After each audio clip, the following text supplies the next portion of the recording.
Hello and welcome to Learning Chemistry with S.K. Verma. Dear friends, KVS PGT chemistry exam 2023 का जो question paper था chemistry का, उसका हम लोग वीडियो सॉल्यूशन ले रहे हैं और इसके दो पार्ट 1 पार्ट 2 हम ऑलरेडी सोल्व कर चुके हैं। एक्चुअल में क्वेश्चन पेपर में 100 क्वेश्चंस थे जिनको एक साथ सोल्व करना संभव नहीं था, इसलिए इसमें जो टोटल केमिस्ट्री के क्वेश्चन थे 100 क्वेश्चंस हैं, वो बेसिकली आपके 81 से लेकर के 180 तक 100 क्वेश्चंस हैं, जिसको पार्ट 1 में हमने 81 से लेकर के 105 तक के सोल्व किए हैं, 106 से लेकर के 103 तक पार्ट 2 में सोल्व किए हैं और 131 से लेकर के 180 तक के हमने पार्ट 3 में सोल्व किए हैं। ठीक है, इस तरह से हमने ये जो 100 क्वेश्चंस थे केमिस्ट्री के पीजीटी एग्जाम 2023 उसके बहुत ही शानदार क्वेश्चंस हैं ये केवीएस के। ठीक है, वो हमने क्या बोलते हैं पार्ट 3 में ये जो 131 से लेकर के 180 तक वाले हैं वो हम लोग सोल्व करने वाले हैं। ठीक है, ओके। अब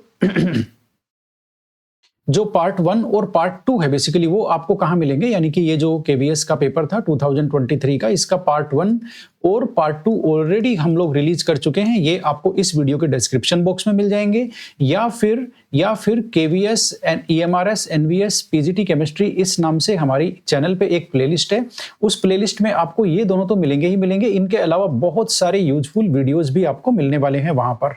ठीक है, जैसे आपको हमारा जो कोर्स है केवीएस का, इसके बारे में कंप्लीट डिटेल वाला एक वीडियो जिसमें ऑफर के बारे में और आपके लिए एक सरप्राइज गिफ्ट है उसके बारे में आपको बताया गया है इस वीडियो में, और केवीएस एनवीएस जो वैकेंसी नोटिफिकेशन आया है उसका कंप्लीट एग्जामिनेशन प्रोसेस वगैरह सिलेक्शन प्रोसेस की कंप्लीट डिटेल एक हमारी केमिस्ट्री पीवाई की बुक है। आप लोगों को ये तो पता ही होगा कि अभी 10 दिसंबर 2025 से 31 दिसंबर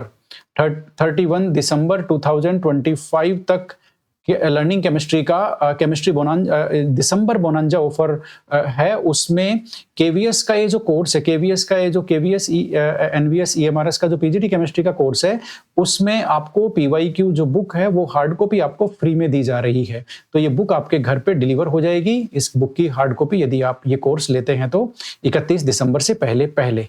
ठीक है, ये बात हो गई। ओके, तो अब चलते हैं पार्ट 3 को हम लोग सोल्व करते हैं। उम्मीद करता हूं कि पार्ट 3 को देखने से पहले आप लोगों ने पार्ट 1 और ये जो पार्ट 2 है ना, ये आपने देख लिए होंगे। ठीक है, और प्लेलिस्ट में आपको और भी बहुत सारे इंपॉर्टेंट वीडियोस मिलेंगे। जो हमारी आरपीएससी की जो ये आपकी केमिस्ट्री पीवाईक्यू बुक है, इसका सैंपल जो है, इसका सैंपल पीडीएफ है, वो भी आपको वीडियो के डिस्क्रिप्शन बॉक्स में मिलेगा। तो वीडियो के डिस्क्रिप्शन बॉक्स में आपको काफी कुछ मिलने वाला है। ठीक है, कई वीडियो में बता चुका हूं, मेरा इंट्रोडक्शन यहाँ पे लिखा हुआ है, आप इसको देख सकते हैं। इसमें हम टाइम वेस्टेज करते नहीं हैं और हम सीधा चलते हैं। ये जो हमारी एप्लीकेशन है लर्निंग केमिस्ट्री की, उसका लिंक भी आपको डिस्क्रिप्शन बॉक्स में मिल जाएगा। एक टेलीग्राम चैनल है पीजीटी केमिस्ट्री एग्जाम्स के लिए, जिसमें सभी इंपॉर्टेंट इन्फॉर्मेशन हम लोग शेयर करते हैं, वो भी आपको डिस्क्रिप्शन बॉक्स में लिंक मिल जाएगा उसका भी। ठीक है, ये जो प्लेलिस्ट है केवीएस की, उसमें ये इतने सारे काफी इंपॉर्टेंट वीडियोस वहां आपको अवेलेबल रहेंगे, डिस्क्रिप्शन बॉक्स में भी इनका लिंक है। ठीक है, ओके। अब ये वो क्वेश्चन पेपर है जिसको हम लोग सोल्व कर रहे हैं। एक्चुअल में ये आपके 18 फरवरी 2023 को ये एग्जाम लगा था, लास्ट रिक्रूटमेंट, जो ऑनलाइन मोड का एक क्वेश्चन पेपर था 2023 का केवीएस पीजीटी का। इसके हम लोग काफी सारे क्वेश्चंस हैं वो ऑलरेडी सोल्व कर चुके हैं, कुछ क्वेश्चंस हैं वो अब हम लोग सोल्व करने वाले हैं। देखते हैं हम लोग इसमें कितना तक सोल्व कर चुके हैं और कितना तक सोल्व नहीं कर चुके हैं। 130 क्वेश्चन तक हम लोग इसमें सोल्व कर चुके हैं। हम लोग कहाँ तक आ गए हैं देखते हैं। 125, यस, ये आपका लास्ट क्वेश्चन है पार्ट 2 का 130, जो हमने पार्ट 2 में सोल्व किया है। पार्ट 3 हमारा जो सॉल्यूशन है वो यहाँ से शुरू होगा, 131 से लेकर के 180 तक चलेगा, क्योंकि इसमें इनऑर्गेनिक और ऑर्गेनिक के क्वेश्चन है, उनमें कंपैरेटिवली कम टाइम लगेगा। ठीक है, तो हम लोग फटाफट से शुरू करते हैं, है ना, फटाफट से हम लोग इसको शुरू करते हैं।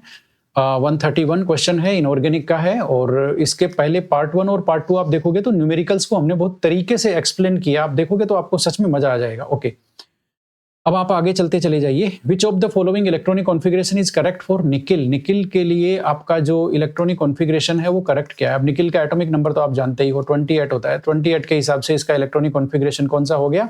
ऑर्गन का 18 और 18 और ये 10, ये आपका इलेक्ट्रॉनिक कॉन्फ़िगरेशन हो गया, 4th वन वाला। ठीक है ना। बाकी अब ये देखो इलेक्ट्रॉनिक कॉन्फ़िगरेशन भी क्या देते हैं, जिनोन कैसे होगा भाई निकिल का, क्रिप्टोन कैसे होगा, इनका तो एटॉमिक नंबर ही निकिल से ज्यादा है, कमाल करते हैं ये। तो ऑटोमेटिक ये ऑर्गन वाला ऑप्शन सही हो जाएगा।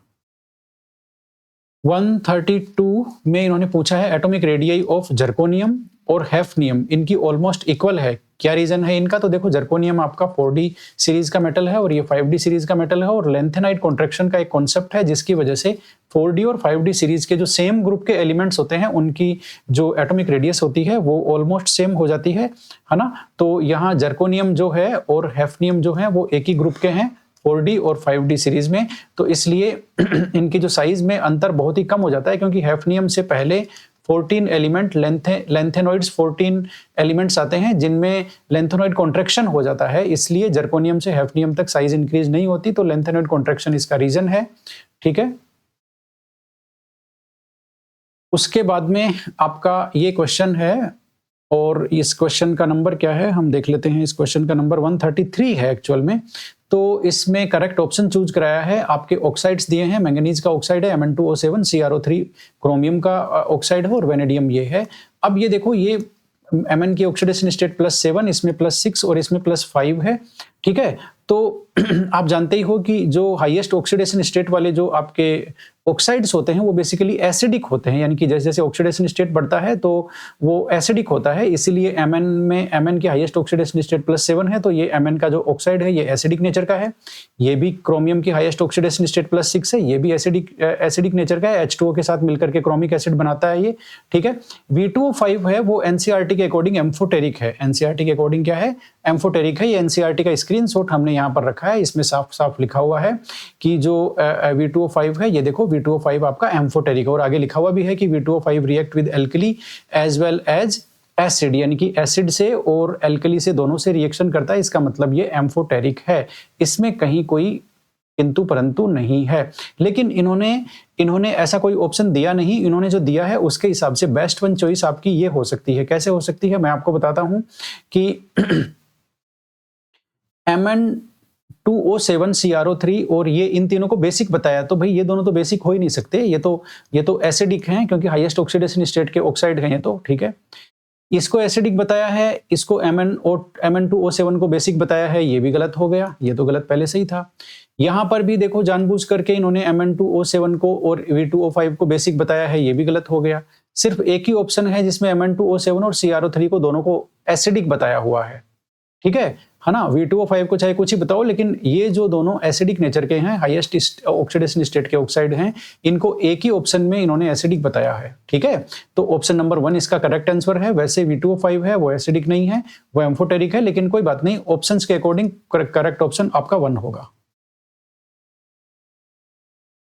134 the formula of deep red liquid formed on heating potassium dichromate with KCl in concentrated sulfuric acid। देखो ये एक आपका जो क्रोमिल क्लोराइड टेस्ट होता है, एक Cl रेडिकल जो होते हैं ना, इनके लिए कंफर्मेटरी टेस्ट है क्रोमिल क्लोराइड टेस्ट। उस क्रोमिल क्लोराइड टेस्ट का यहाँ पर ये डिस्क्रिप्शन लिखा हुआ है कि आप कोई सोल्ट लेंगे जिसमें आपका क्लोराइड है, उसको पोटेशियम डाइक्रोमेट के साथ हीटिंग करेंगे, KCl उसमें, मतलब KCl में तो क्लोराइड हो ही गया ना। ठीक है, तो पोटेशियम डाइक्रोमेट को KCl के साथ हीटिंग करेंगे सल्फ्यूरिक एसिड में, तो डीप रेड लिक्विड बनेगा। ये जो डीप रेड लिक्विड होता है ये क्रोमिल क्लोराइड का बनता है, CrO2 Cl2 का बनता है। ठीक है, तो ये क्रोमिल क्लोराइड टेस्ट है क्लोराइड आयन के कन्फर्मेशन के लिए। तो इसमें जो डीप रेड कलर आता है जो वो आता है बेसिकली आपका क्रोमिल क्लोराइड CrO2 Cl2 की वजह से, इसलिए ये इसका करेक्ट ऑप्शन है। ये यहाँ पर हमने क्या बोलते हैं, ये जो टेस्ट है उसका इक्वेशन यहाँ पर डाला हुआ है, आप देख सकते हैं। K2 CR2O7 पोटेशियम डाइक्रोमेट है, और आप यहाँ पर KCl है और H2SO4 है, और ये डीप रेड वेपर्स आती है, ये बेसिकली क्रोमिल क्लोराइड की वजह से आती है। तो ये क्रोमिल क्लोराइड टेस्ट है। ठीक है, ये क्रोमिल क्लोराइड का फॉर्मूला है CrO2 Cl2, तो इसमें कोई प्रॉब्लम नहीं है। ये उसका टेस्ट का डिस्क्रिप्शन भी यहाँ लिखा है। द मैग्नेटिक मोमेंट ऑफ आपका क्या बोलते हैं CR2+ का मैग्नेटिक मोमेंट क्या होगा?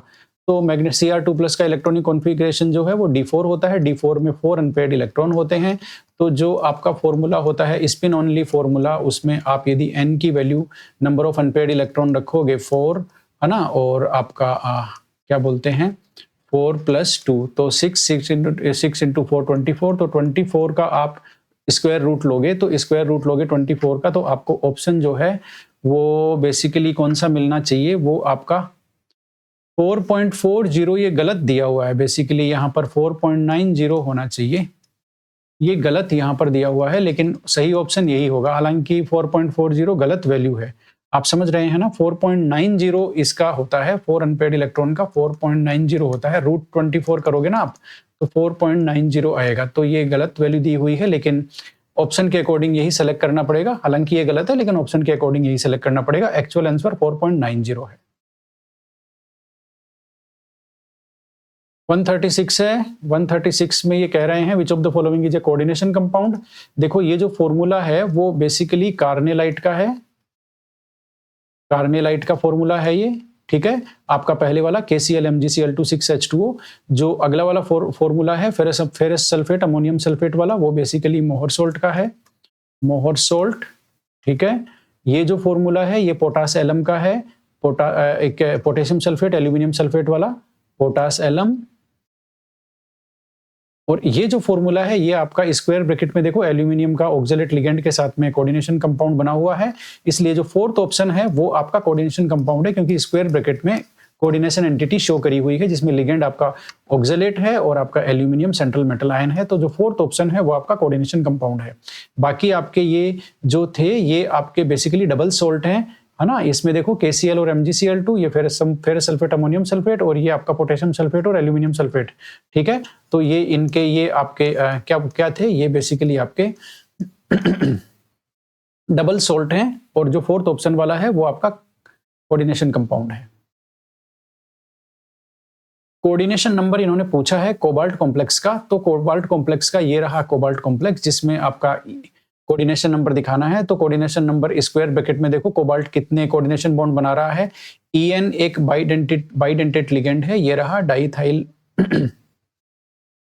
इथाइलिन डाइएमीन इसको बोलते हैं, और ये आपका क्या बोलते हैं बाइडेंटेट लिगेंड है। तो 2 EN है, तो 4 कोऑर्डिनेशन नंबर तो इनकी वजह से, 4 कोऑर्डिनेशन बॉन्ड तो इनकी वजह से, 2 BR की वजह से, तो टोटल 6 कोऑर्डिनेशन नंबर हो गया CO का, इसलिए आंसर इसमें सेकंड आएगा।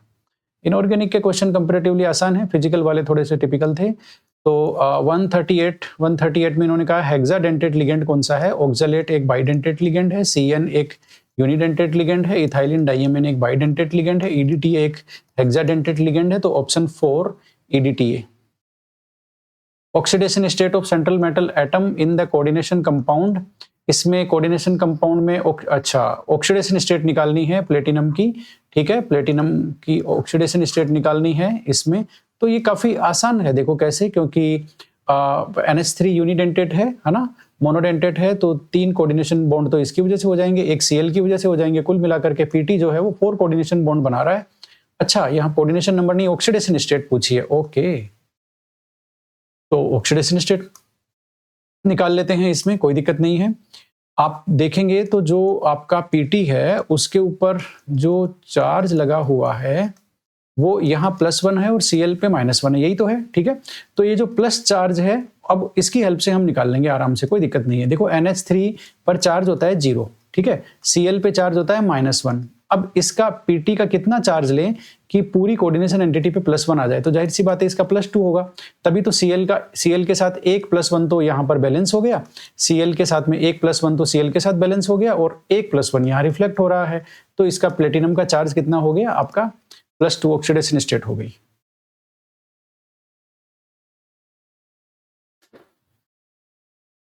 लिगेंड और जो उनके करेस्पॉन्डिंग नेम है उनकी लिस्ट दी है, और इन्होंने कहा है कौन सा पेयर है वो डज नॉट मैच, कौन सा पेयर मैच नहीं कर रहा। तो OH- को हाइड्रोक्सो बोलते हैं, CN- को साइनो बोलते हैं, ये गलत है, साइनाइड नहीं साइनो बोलते हैं कोऑर्डिनेशन केमिस्ट्री में।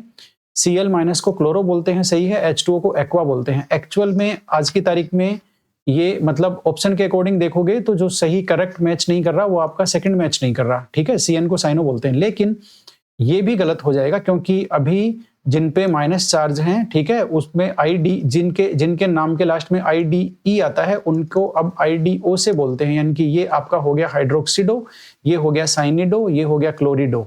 तो ये क्लोरो भी नहीं है, क्लोरिडो सही होना चाहिए इसका, ठीक है, और इसका हाइड्रोक्सिडो सही होना चाहिए, हाइड्रोक्सिडो, तब जाकर के ये साइनाइड है वो गलत होगा। कुल मिलाकर के ऑप्शन के अकॉर्डिंग देखोगे तो आपका ऑप्शन नंबर 2 आ जाएगा, साइनिडो या साइनो होना चाहिए था।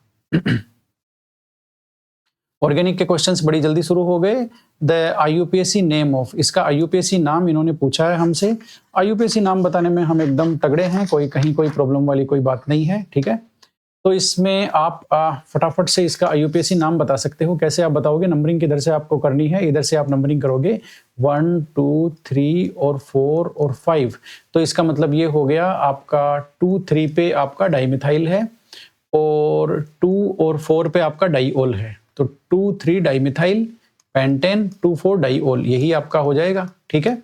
देखो ना, 2 3 पे डाइमिथाइल है और 2 और 4 पे आपका डाइओल है, तो ये हो गया 2 3 पे डाइमिथाइल 2 4 पे डाइओल, यही है ऑप्शन, और कोई ऑप्शन ही नहीं है। अब ये नाम भी देखो यहाँ पर गलत है। गलत किस लिए है मैं आपको बताता हूँ। ये पेंटेन का जो ई है ना वो डिलीट कर दिया इन्होंने, डिलीट नहीं होना चाहिए था वो। तो बेसिकली यहाँ पर जो नाम है वो ये आएगा 2 3 डाइमिथाइल पेंटेन। पेंटेन का ई रहेगा, सुनो ई रहेगा यहाँ पर, क्यों? क्योंकि ये जो डाइओल आ रहा है ना तो ये कॉन्सोनेंट है, और जब भी आगे कॉन्सोनेंट आता है सफिक्स में तो ये जो आपका हाइड्रोकार्बन का नाम है उसका जो ई है उसको हम लोग रिटेन करते हैं, उसको डिलीट नहीं करते। डिलीट कब करते हैं? जब ओल लगाते हैं सीधा, डाइओल में डिलीट नहीं करेंगे, ठीक है। तो ये 2 और 4 और ये आपका डाइओल, यानी कि ये जो नाम दिया हुआ है फोर्थ ऑप्शन, हालांकि जो गिवन ऑप्शन है उसके अकॉर्डिंग फोर्थ ऑप्शन करेक्ट है, लेकिन उसमें भी एक टेक्निकल मिस्टेक है, इसमें ई डिलीट किया हुआ है। ई यहाँ पर होना चाहिए, ई यहाँ पर होना चाहिए, ई यहाँ पर रिटेन होगा क्योंकि वहां पर डाइओल आगे आ रहा है। 142 क्वेश्चन नंबर है और 142 क्वेश्चन नंबर काफी अच्छा है, और इसमें सीधा सीधा हमें पूछा गया है, एक रिएक्शन सीक्वेंस देकर के पूछा गया है कि इसमें डी क्या होगा। लास्ट वाला पूछा है डी, है ना। तो देखो बेसिकली आप ये जो ए है वो ए क्या बनेगा वो देख लो। एनिलीन की रिएक्शन ब्रोमीन वाटर से कराएंगे तो जो जितने भी ऑर्थो और पैरा पोजीशन है वहां पर आपका ब्रोमीन आ जाता है, क्योंकि ये जो NH2 ग्रुप है वो एक्टिवेटिंग ग्रुप है, इसलिए ऑर्थो और पैरा डायरेक्टिंग होता है, इसलिए जितनी भी ऑर्थो और पैरा डायरेक्टिंग होती है उन पे पैरा पोजीशन होती है उन पे Br आ जाता है। तो ये आपका ए हो गया, कहीं कोई दिक्कत नहीं है। आगे हम चलेंगे NaNO2 और HCl और टेम्परेचर 0 to 5 डिग्री सेंटीग्रेड, ये इंडिकेट कर रहा है डायजोटाइजेशन रिएक्शन को। डायजोटाइजेशन रिएक्शन में जो आपका जो NH2 ग्रुप होता है वो बेसिकली कन्वर्ट होता है डाइजोनियम सोल्ट में। तो ये जो एनिलीन था ये अब आपका डाइजोनियम सोल्ट में कन्वर्ट हो गया, और यहाँ पे आपका आ गया N2Cl- ये लो डाइजोनियम बेंजीन डाइजोनियम सोल्ट बन गया, ये आपका बी हो गया। उसके बाद में HbF4 से रिएक्शन आप कराओगे और फाइनली बाद में हीटिंग करोगे तो आपको डी मिलेगा। डी में बेसिकली ये मतलब ये जो ये स्टेप HbF4 से और हीटिंग करने से क्या होगा, यहाँ जो ये जो डाइजोनियम सोल्ट वाला ये जो है यहाँ से डाइएजोनियम ग्रुप है वो रिप्लेस हो जाता है फ्लोरीन से, और ये जो फाइनल कंपाउंड बनेगा आपका डी हीटिंग के बाद में वो आपका उसमें इस तरह से होगा। तीनों Br तो अपनी अपनी पोजीशन पे ही रहेंगे, वो क्यों हिलेंगे, ठीक है, और वो क्यों हिलने वाले हैं, यहाँ बस आपका F आ जाएगा। तो ये आपका फाइनल डी सब्सटेंस हो गया, ठीक है ना। इसमें कहीं कोई किंतु परंतु कुछ भी नहीं है, तो आपका जो फोर्थ ऑप्शन है वो इसका सही होगा। रिएक्शन सीक्वेंस आपने देखा एकदम करेक्टली हमने उसको पकड़ करके कंप्लीट किया है।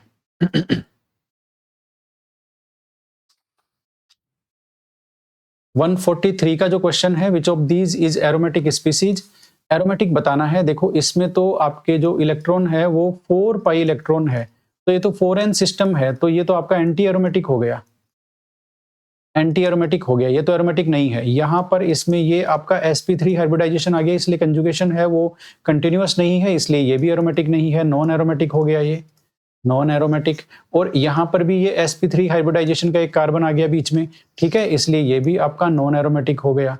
बचा आपका ऊपर वाला ऑप्शन, उसमें 2 पाई इलेक्ट्रॉन है और प्लस चार्ज की वजह से पूरा रिंग में कंजुगेशन है, ठीक है। इसको हम ऐसे भी दिखा सकते हैं, कहीं कोई प्रॉब्लम नहीं है। ये लो, तो 2 पाई इलेक्ट्रॉन और हकल्स रूल जो है आपका 4n + 2 पाई इलेक्ट्रॉन का जो रूल है उसको ये फॉलो कर रहा है, हकल्स रूल को। इसमें n की वैल्यू कितनी हो जाएगी, 0। कई बार ये भी पूछ लेता है कि हकल्स रूल में n की वैल्यू कितनी हो गई इसके लिए, है ना। ये जो साइक्लोप्रोपीनियमाइन जो है ना वो दे करके, ठीक है। तो यहाँ पर हकल्स रूल आप अप्लाई करेंगे तो n की वैल्यू आपको 0 लेनी पड़ेगी, तब जाकर के 2 पाई इलेक्ट्रॉन आएगा। तो एरोमेटिक आपका नंबर 1 हो गया।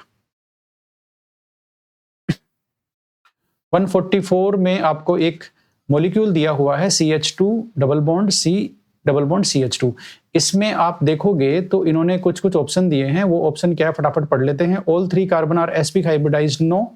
एक्चुअल में जो आपका ये वाला कार्बन है थर्ड वाला, वो आपका sp2 है, फर्स्ट वाला भी आपका sp2 है और बीच वाले के दोनों तरफ पाई बॉन्ड बने हुए हैं, इसलिए ये आपका sp का हाइब्रिडाइज्ड कार्बन है।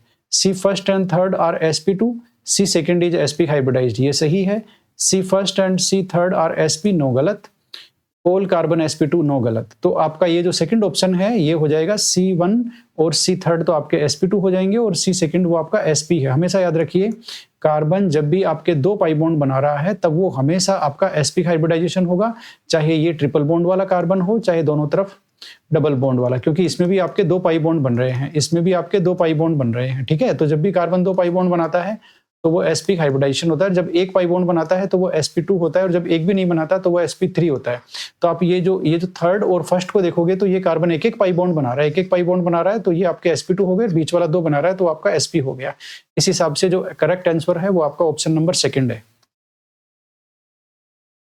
145 ये काफी ज्यादा अच्छा, बहुत ही शानदार जबरदस्त क्वेश्चन है और ये पिरिडीन का है, ये अनएक्सपेक्टेड क्वेश्चन है, बहुत ही कम लोगों ने इसको सही किया होगा, ठीक है। ये बेसिकली इन्होंने पिरिडीन का जो है वो स्ट्रक्चर देकर के कार्बन की नंबरिंग भी हमें दी है और इन्होंने कहा है maximum electron density is found at position, कौन सी पोजीशन पर मैक्सिमम इलेक्ट्रॉन डेंसिटी है बोल करके ये इन्होंने पूछा है। मैक्सिमम इलेक्ट्रॉन डेंसिटी कौन सी पोजीशन पर, ये जो first second third fourth fifth दिया है ना इनमें से, ठीक है। तो आपको क्या करना है, इसकी रेजोनेटिंग स्ट्रक्चर्स लिखनी है। अब इसकी रेजोनेटिंग स्ट्रक्चर्स देख लो कैसी आएगी।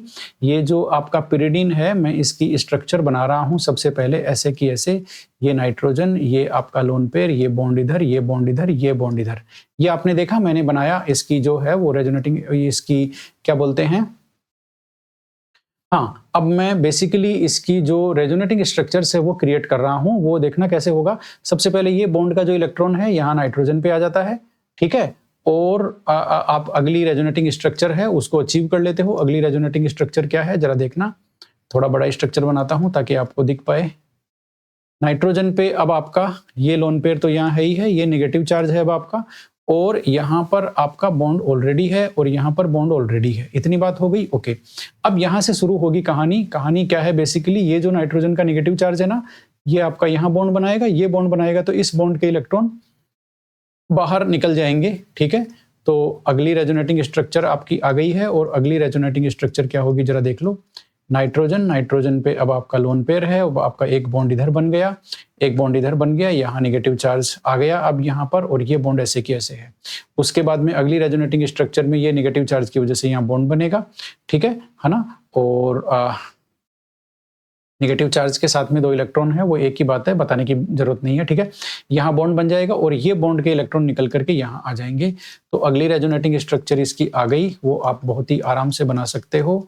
नाइट्रोजन के ऊपर यहाँ लोन पेयर और यहाँ डबल बॉन्ड, और अब यहाँ डबल बॉन्ड, और अब यहाँ आपके दो इलेक्ट्रॉन नेगेटिव चार्ज यहाँ आ गए। अब अगली रेजोनेटिंग स्ट्रक्चर में ये यहाँ बॉन्ड बनाएंगे, है ना, ये यहाँ जो है वो बॉन्ड बना लेंगे, और आपकी जो क्या बोलते हैं इसकी पिरिडीन की जो है वो फाइनल रेजोनेटिंग स्ट्रक्चर आपको मिल जाती है, जैसी शुरू में थी वैसे ही आपको मिल जाती है। ये लो, ये आपकी हो गई। तो अब आपका बॉन्ड आपका यहाँ बन गया, यहाँ ये लो, ठीक है। तो अब आप इन्होंने कहा है कौन सी ऑक्सीडेशन, कौन सी पोजीशन पर मैक्सिमम इलेक्ट्रॉन डेंसिटी है, तो कौन सी पोजीशन पर नेगेटिव चार्ज आया, जहां नेगेटिव चार्ज आया वहीं मैक्सिमम इलेक्ट्रॉन डेंसिटी है। देखो नेगेटिव चार्ज एक तो यहाँ आ रहा है और एक यहाँ आ रहा है, बस दो ही जगह आ रहा है। तो ये पोजीशन कौन सी हो गई, एक तो फोर्थ हो गई, एक सेकंड हो गई। तो फोर्थ और सेकंड पे नेगेटिव चार्ज सर्कुलेट हो रहा है, इसलिए फोर्थ और सेकंड पे आपका मैक्सिमम इलेक्ट्रॉन डेंसिटी है। सुन लीजिए, एकदम बढ़िया क्वेश्चन है ये, ठीक है।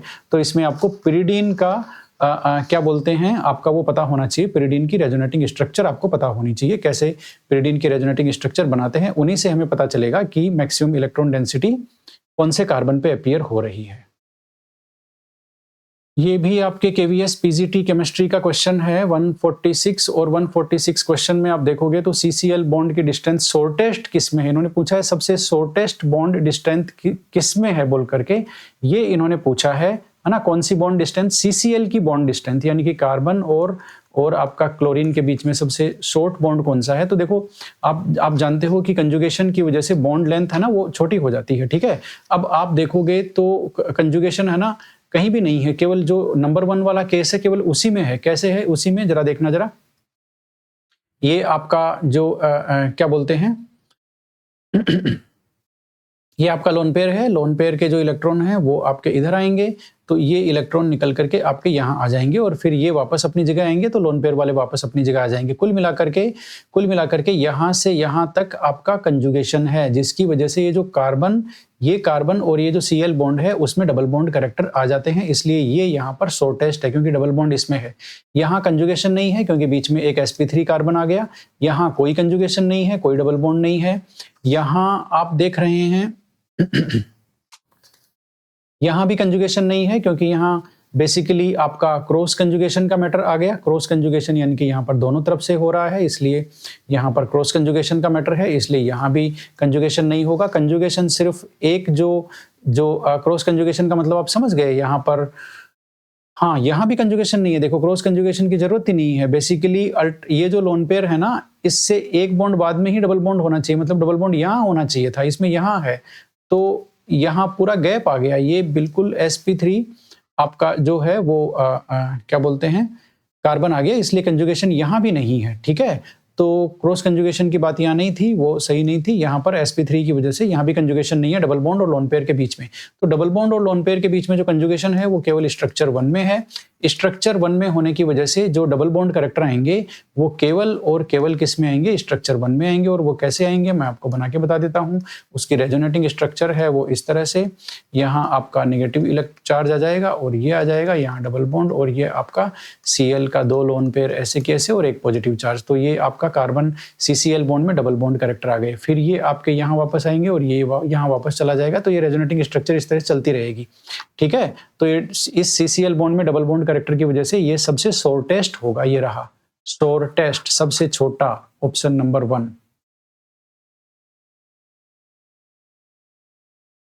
147 वाला ये जो क्वेश्चन है, विच of these species will produce a precipitate of AgBr most readily when treated with AgNO3।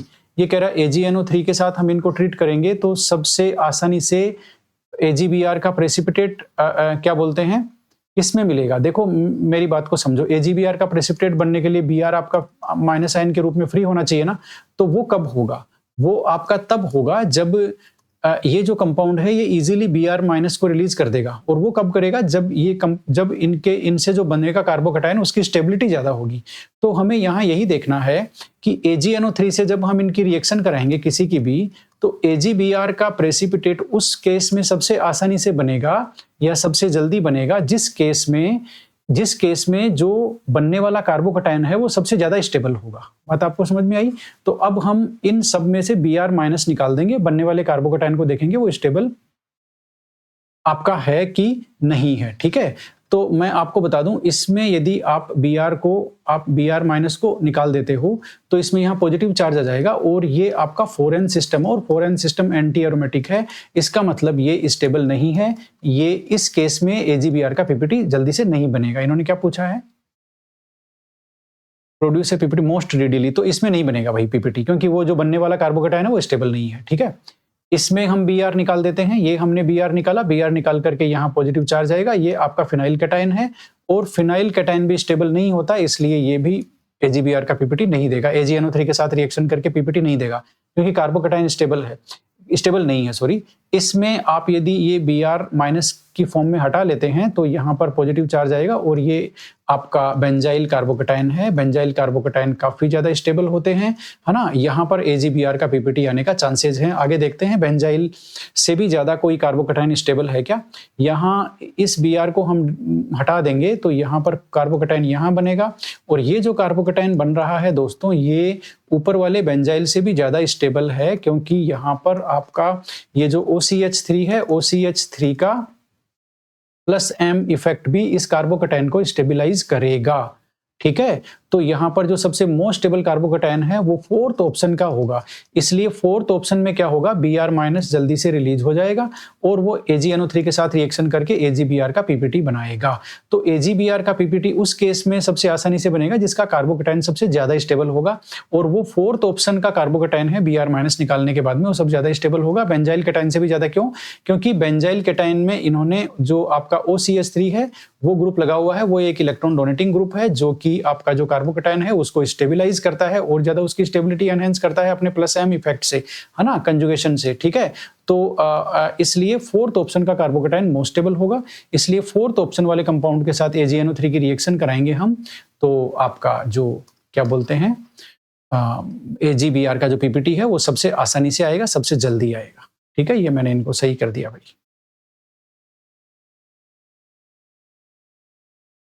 Which of the following are structural isomer, ये स्ट्रक्चरल आइसोमर कौन से हैं? तो स्ट्रक्चरल आइसोमर के लिए हम ज्यादा कुछ नहीं करेंगे, इनका मोलिकुलर फॉर्मूला कंपेयर करेंगे। तो फोर्थ का जो मोलिकुलर फॉर्मूला है वो है C5H10, ठीक है, और थर्ड का जो मोलिकुलर फॉर्मूला है वो है C5H8O। H8 क्यों? क्योंकि यहाँ आपके 2 हाइड्रोजन है, यहाँ 2 हाइड्रोजन है, यहाँ 2 हाइड्रोजन है, यहाँ 1 है और यहाँ 1 है, तो हाइड्रोजन यहाँ पे 8 ही है ना, और C5 है और एक ऑक्सीजन है, ठीक है। यहाँ पर आपके हाइड्रोजन तो 10 है लेकिन यहाँ ऑक्सीजन नहीं है फोर्थ में, ठीक है। अब हम सेकंड का मोलिकुलर फॉर्मूला देखेंगे तो C तो 5 है, C5, हाइड्रोजन कितने हैं? यहाँ 2 है, 2 यहाँ पर, 2 यहाँ पर, 2 यहाँ पर, 1 यहाँ पर और 1 ये, तो ये 8 और 2 10, तो ये 10 हाइड्रोजन हो गए और 1 ऑक्सीजन। इसका मोलिकुलर फॉर्मूला ये है। अभी तक तो देखो सेकंड, थर्ड और फोर्थ तीनों में से कोई भी स्ट्रक्चरल आइसोमर नहीं है, क्योंकि तीनों का मोलिकुलर फॉर्मूला ही अलग अलग है। स्ट्रक्चरल आइसोमर तो तब बनेंगे ना जब मोलिकुलर फॉर्मूला सेम होगा और इनकी स्ट्रक्चर अलग होगी। अभी तो मोलिकुलर फॉर्मूला ही सेम नहीं है। अब फर्स्ट का देख लेते हैं, हो सकता है इसका molecular formula second, third, fourth में से किसी के साथ मिल जाए, किसी के साथ तो मिल जाए, ठीक है। तो अब हम देखते हैं इसका, यहाँ पर CH2 है, यहाँ भी CH2 है, यहाँ एक हाइड्रोजन है और यहाँ CH2 है, ओके। तो इस हिसाब से इसमें कार्बन कितने हो गए? 1 2 3 4 5, C5 हाइड्रोजन 3 2 5 5 1 6 और 4 10, H10 और एक ऑक्सीजन। ये लो भाई, C5H10 ऑक्सीजन 1 वाले का मोलिकुलर फॉर्मूला है और C5H10 ऑक्सीजन यही सेकंड वाले का मोलिकुलर फॉर्मूला है, जबकि इनकी स्ट्रक्चर अलग अलग है। इसका मतलब जो फर्स्ट और सेकंड है वो एक दूसरे के स्ट्रक्चरल आइसोमर है। थर्ड और फोर्थ का फॉर्मूला न तो फर्स्ट और सेकंड से मिल रहा है न आपस में मिल रहा है, इसलिए वो कुछ भी नहीं है एक दूसरे के, सिर्फ फर्स्ट और सेकंड वाले हैं वो एक दूसरे के स्ट्रक्चरल आइसोमर हैं। Which of these will give cis diol as the product? ये बहुत ज्यादा इंपॉर्टेंट टाइप का आपका क्वेश्चन है। इसमें बेसिकली ये पूछ रहा है कि डाइओल तो बनेगा लेकिन सिस किस में बनेगा। देखो मैं आपको एक चीज क्लियर कर दूं, सिस डाइओल बनने के लिए जो दोनों OH है उनका सिन एडिशन होना चाहिए। डबल बॉन्ड पे कौन सा एडिशन होना चाहिए? सिन एडिशन होना चाहिए। सिन एडिशन किस में होगा आप देख लो, मैं आपको बताता जाता हूं। सबसे पहले सबसे नीचे से शुरू कर लेते हैं। Br2, जब आप ये जो आपका डबल बॉन्ड है ट्रांस 2 ब्यूटीन है, ये ट्रांस 2 ब्यूटीन पे आप Br2 ऐड करोगे तो ये जो हेलोजन ऐड करोगे और बाद में OH से वो हेलोजन OH में कन्वर्ट हो जाएगा। ये तो बात सही है, डाइओल तो बनेगा इसमें फोर्थ ऑप्शन में, लेकिन वो डाइओल बनेगा ट्रांस। क्यों? क्योंकि Br2 का एडिशन जब आप कराओगे ट्रांस 2 ब्यूटीन पे तो वो एंटी एडिशन होता है। Br2 का एडिशन क्या होता है? एंटी एडिशन, इसलिए सिस डाइओल नहीं बनेगा। बात को समझ रहे हो? वहां उनको सिस नहीं लिखना चाहिए था, सिन डाइओल लिखना चाहिए था, लेकिन कोई बात नहीं, हम समझ गए इसका मतलब।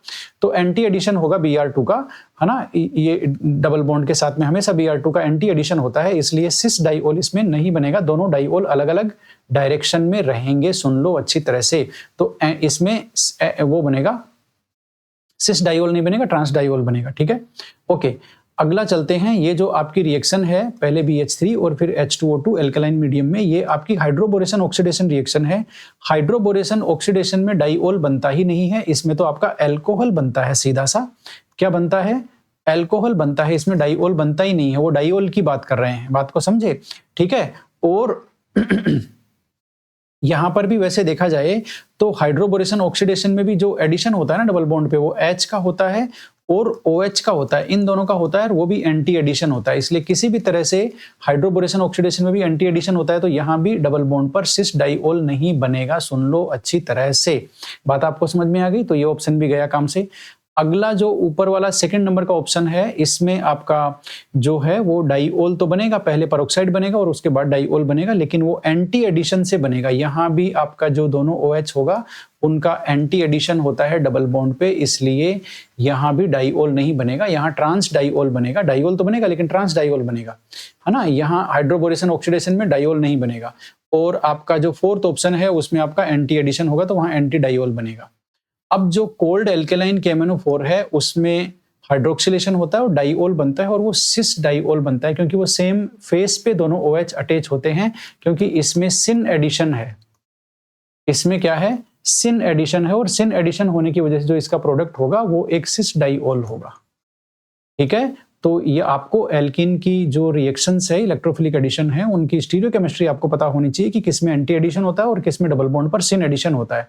तो दोनों OH का जो सिन एडिशन होता है वो कोल्ड एंड एल्केलाइन के MnO4 के केस में सिन एडिशन होता है, और जो बनने वाला जो आपका डाइओल होता है वो बेसिकली एक सिस डाइओल बनता है। ठीक है, आपके CH3 जो हैं वो मतलब दोनों जो OH होते हैं वो डबल बॉन्ड की सेम फेस पे अटैच होते हैं। मेरा कहने का मतलब ये है, दोनों डबल बॉन्ड जो दोनों OH हैं वो डबल बॉन्ड की सेम फेस पे अटैच होते हैं, इसलिए उसको सिस डाइओल बोलते हैं।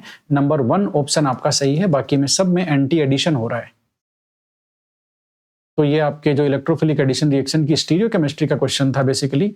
Spot of separated component in paper chromatography can be made visible. ये कह रहे हैं कि पेपर क्रोमेटोग्राफी में जो स्पॉट्स आते हैं उनको हम विजिबल कैसे बनाते हैं। ठीक है तो भाई विजिबल बनाने के लिए पढ़ लेते हैं फटाफट से। Putting the chromatogram under the UV light, ये करेक्ट ऑप्शन है। उसको यूवी लाइट में रखते हैं तो वो स्पॉट दिखते हैं। कहां पर है स्पॉट क्रोमेटोग्राम में? स्प्रेइंग ए विजुअलाइज एजेंट, सही बात है, स्प्रे कर सकते हैं कोई विजुअलाइजिंग एजेंट जो उनको स्पॉट को विजिबल कर दे, ये भी सही है। Placing the chromatogram in a jar containing a few crystal of iodine, सही बात है, आयोडीन के कुछ क्रिस्टल रख करके एक जार में हम इसको रख सकते हैं क्रोमेटोग्राम को, उससे भी जो स्पॉट होते हैं विजिबल हो जाते हैं, ये बात एकदम सही है। Complexing with heavy metal ions, तो इससे भी हो जाते हैं। आप हैवी मेटल आयन का सॉल्यूशन वहां पर स्प्रे करोगे तो वहां पर कॉम्प्लेक्स का कलर आएगा, जो स्पॉट होगा वहां पर कलर अपीयर होगा, इसका मतलब वहां स्पॉट है। तो स्पॉट को विजिबल करने के लिए चारों ऑप्शन सही है क्रोमेटोग्राफी में, इसलिए इसमें कोई गलत नहीं है। इन्होंने पूछा है the spot of separated component in paper chromatography can be made visible by, yes, all 4 options are correct. सभी से जो स्पॉट है क्रोमेटोग्राफी में, पेपर क्रोमेटोग्राफी में, उसको विजिबल किया जा सकता है। All are correct, no problem at all. ठीक है, ये डिलीट हो गया होगा मेरे ख्याल से, सभी से कर सकते हैं। अगला क्वेश्चन बड़ा खतरनाक है, 151। ये कह रहा है quantitative estimation of nitrogen by Kjeldahl method will provide accurate result for. Kjeldahl method किसके लिए एक्यूरेट रिजल्ट देगा? तो जेल्डल मेथड से मैं आपको बता दूं, जेल्डल मेथड से क्वांटिटेटिव एस्टिमेशन करते हैं नाइट्रोजन का, कि एक सैंपल में, ऑर्गेनिक सैंपल में नाइट्रोजन कितना % है, वो निकालते हैं जेल्डल मेथड से। ठीक है, तो जेल्डल मेथड कहां कहां अप्लाई नहीं होता वो सुन लीजिए। जब भी आपका एजो कंपाउंड हो, यानी कि नाइट्रोजन के बीच में डबल बॉन्ड हो, तो जेल्डल मेथड अप्लाई नहीं होता।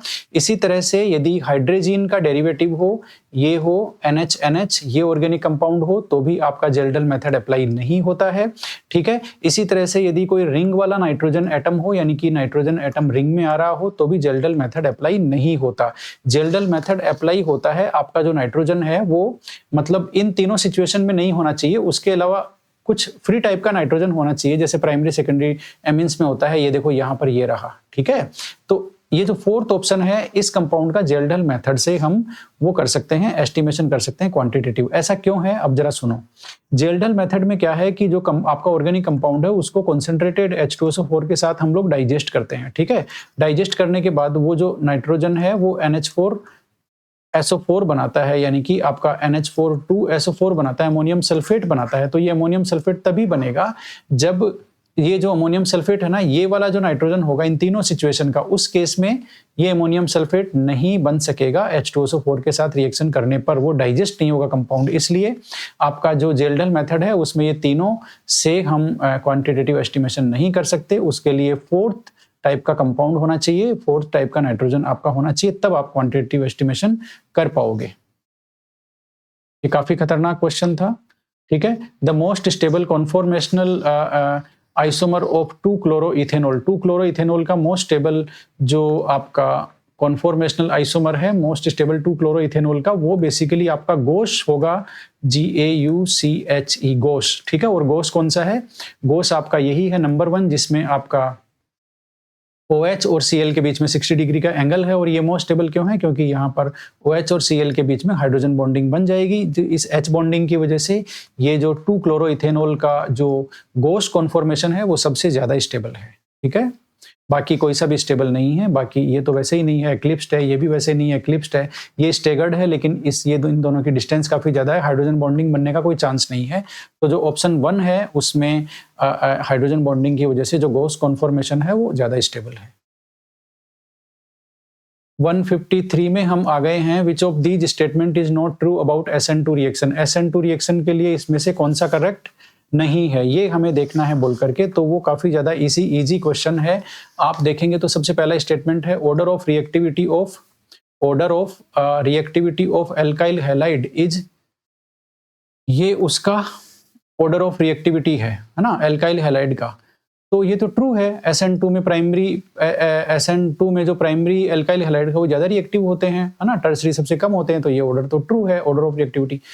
Reaction rate is dependent on concentration of nucleophile. देखो रिएक्शन जो रेट होती है आपके इसमें किसमें, SN2 में, वो न्यूक्लियोफाइल की कॉन्सेंट्रेशन और एल्काइल हैलाइड की कॉन्सेंट्रेशन दोनों पे डिपेंड करती है, तो इन्होंने कहा dependent on concentration of nucleophile. ये स्टेटमेंट भी ट्रू है।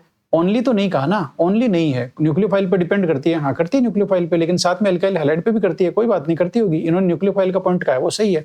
ये कहते depends only on concentration of nucleophile, वो गलत हो जाता है। ये तो सही है, ये जो लिखा है वो सही है, ठीक है। Protic solvent facilitate the SN2 reaction, यहां पकड़ेगा ही ना, देखो ये फॉल्स है। SN2 में प्रोटिक नहीं, SN2 में आपका पोलर एप्रोटिक सोलवेंट चाहिए, SN2 के लिए। सुन लो, ये जो पोलर प्रोटिक सोलवेंट इन्होंने लिखा है ना, ये SN1 में चाहिए, इसलिए ये फॉल्स स्टेटमेंट है और यही नॉट ट्रू है। तो आपका थर्ड ऑप्शन इसमें आ जाएगा। Order of reactivity with different halide के साथ में SN2 का ऑर्डर तो यही हो गया। तो पूरे बच्चे को पता है कि आयोडीन ज्यादा रिएक्टिव है, फिर RBr और फिर आपका RCl, क्योंकि आयोडीन एक अच्छा लिविंग ग्रुप है इसलिए। अगला क्वेश्चन है 154, उसमें है consider the following sequence of reaction का ये फॉलोइंग सीक्वेंस है, इसको हमें देखना है। सबसे पहले HBr के साथ रिएक्शन कराएंगे इस कंपाउंड की। तो आप देखो मार्कोनिकोव रूल लगाओगे, क्योंकि डबल बॉन्ड पे एडिशन होगा HBr का। मार्कोनिकोव रूल में आपको पता है, यहाँ ये आपके CH2 है और यहाँ आपका CH है, ठीक है। तो हाइड्रोजन कहाँ जाएगा, हाइड्रोजन वहां जाएगा जहां हाइड्रोजन पहले से ज्यादा है, ये मार्कोनिकोव का रूल है, ठीक है। तो हाइड्रोजन आपका यहां जाएगा तो Br आपका वहां जाएगा। तो अब आप प्रोडक्ट बना दो और A क्या बनेगा, A आपका ये बनेगा, यहां पर आपका CH हो जाएगा, ये आपका Br हो जाएगा और यहां पर आपका CH3 हो जाएगा। ये आपका A बन गया।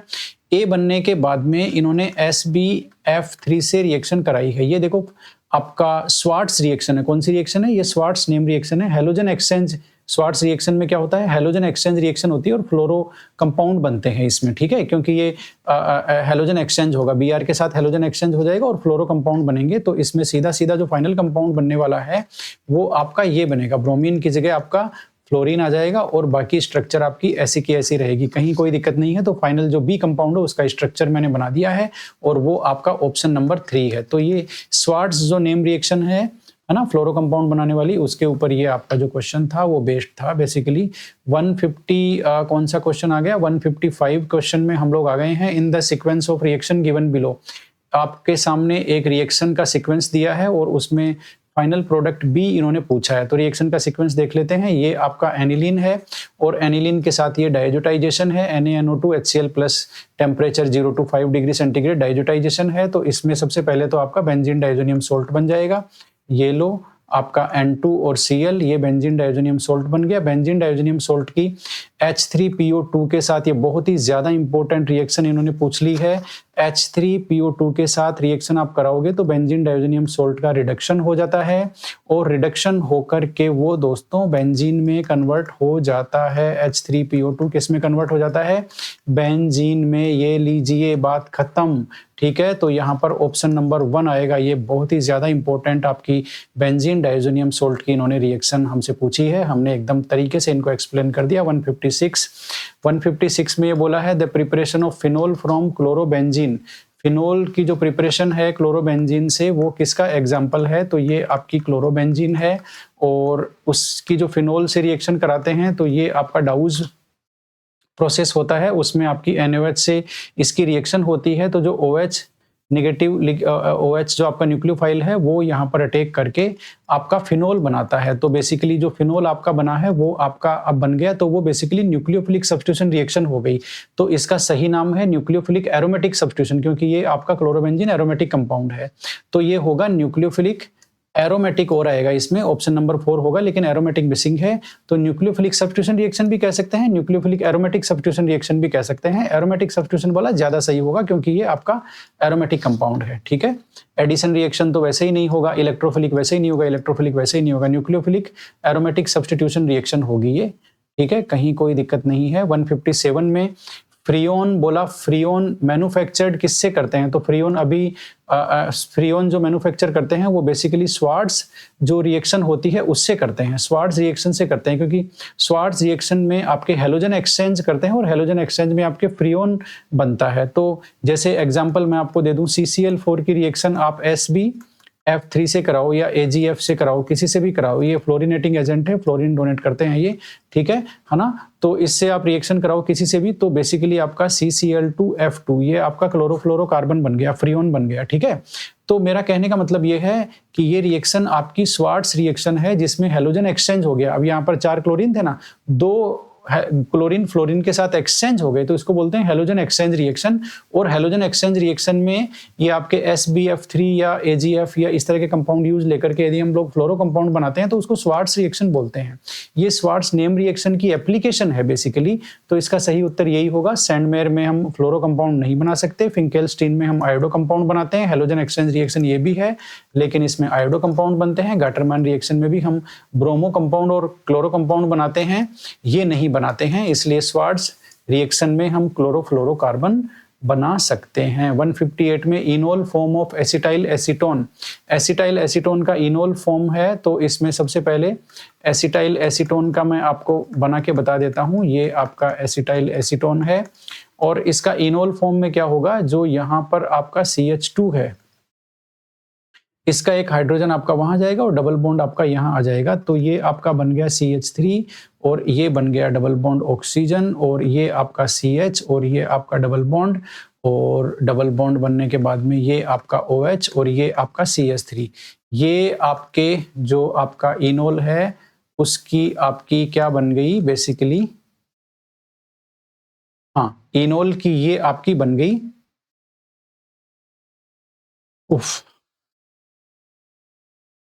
एसिटाइल एसीटोन की इनोल फॉर्म बन गई, जिसका हाइड्रोजन हम यहाँ ऐसे दिखाते हैं। क्यों दिखाते हैं? क्योंकि ये इनके अंदर हाइड्रोजन बॉन्डिंग से ये स्टेबल होती है, इसलिए इनोल कंटेंट एसिटाइल एसीटोन में काफी ज्यादा होता है, 76% इनोल कंटेंट होता है, ठीक है।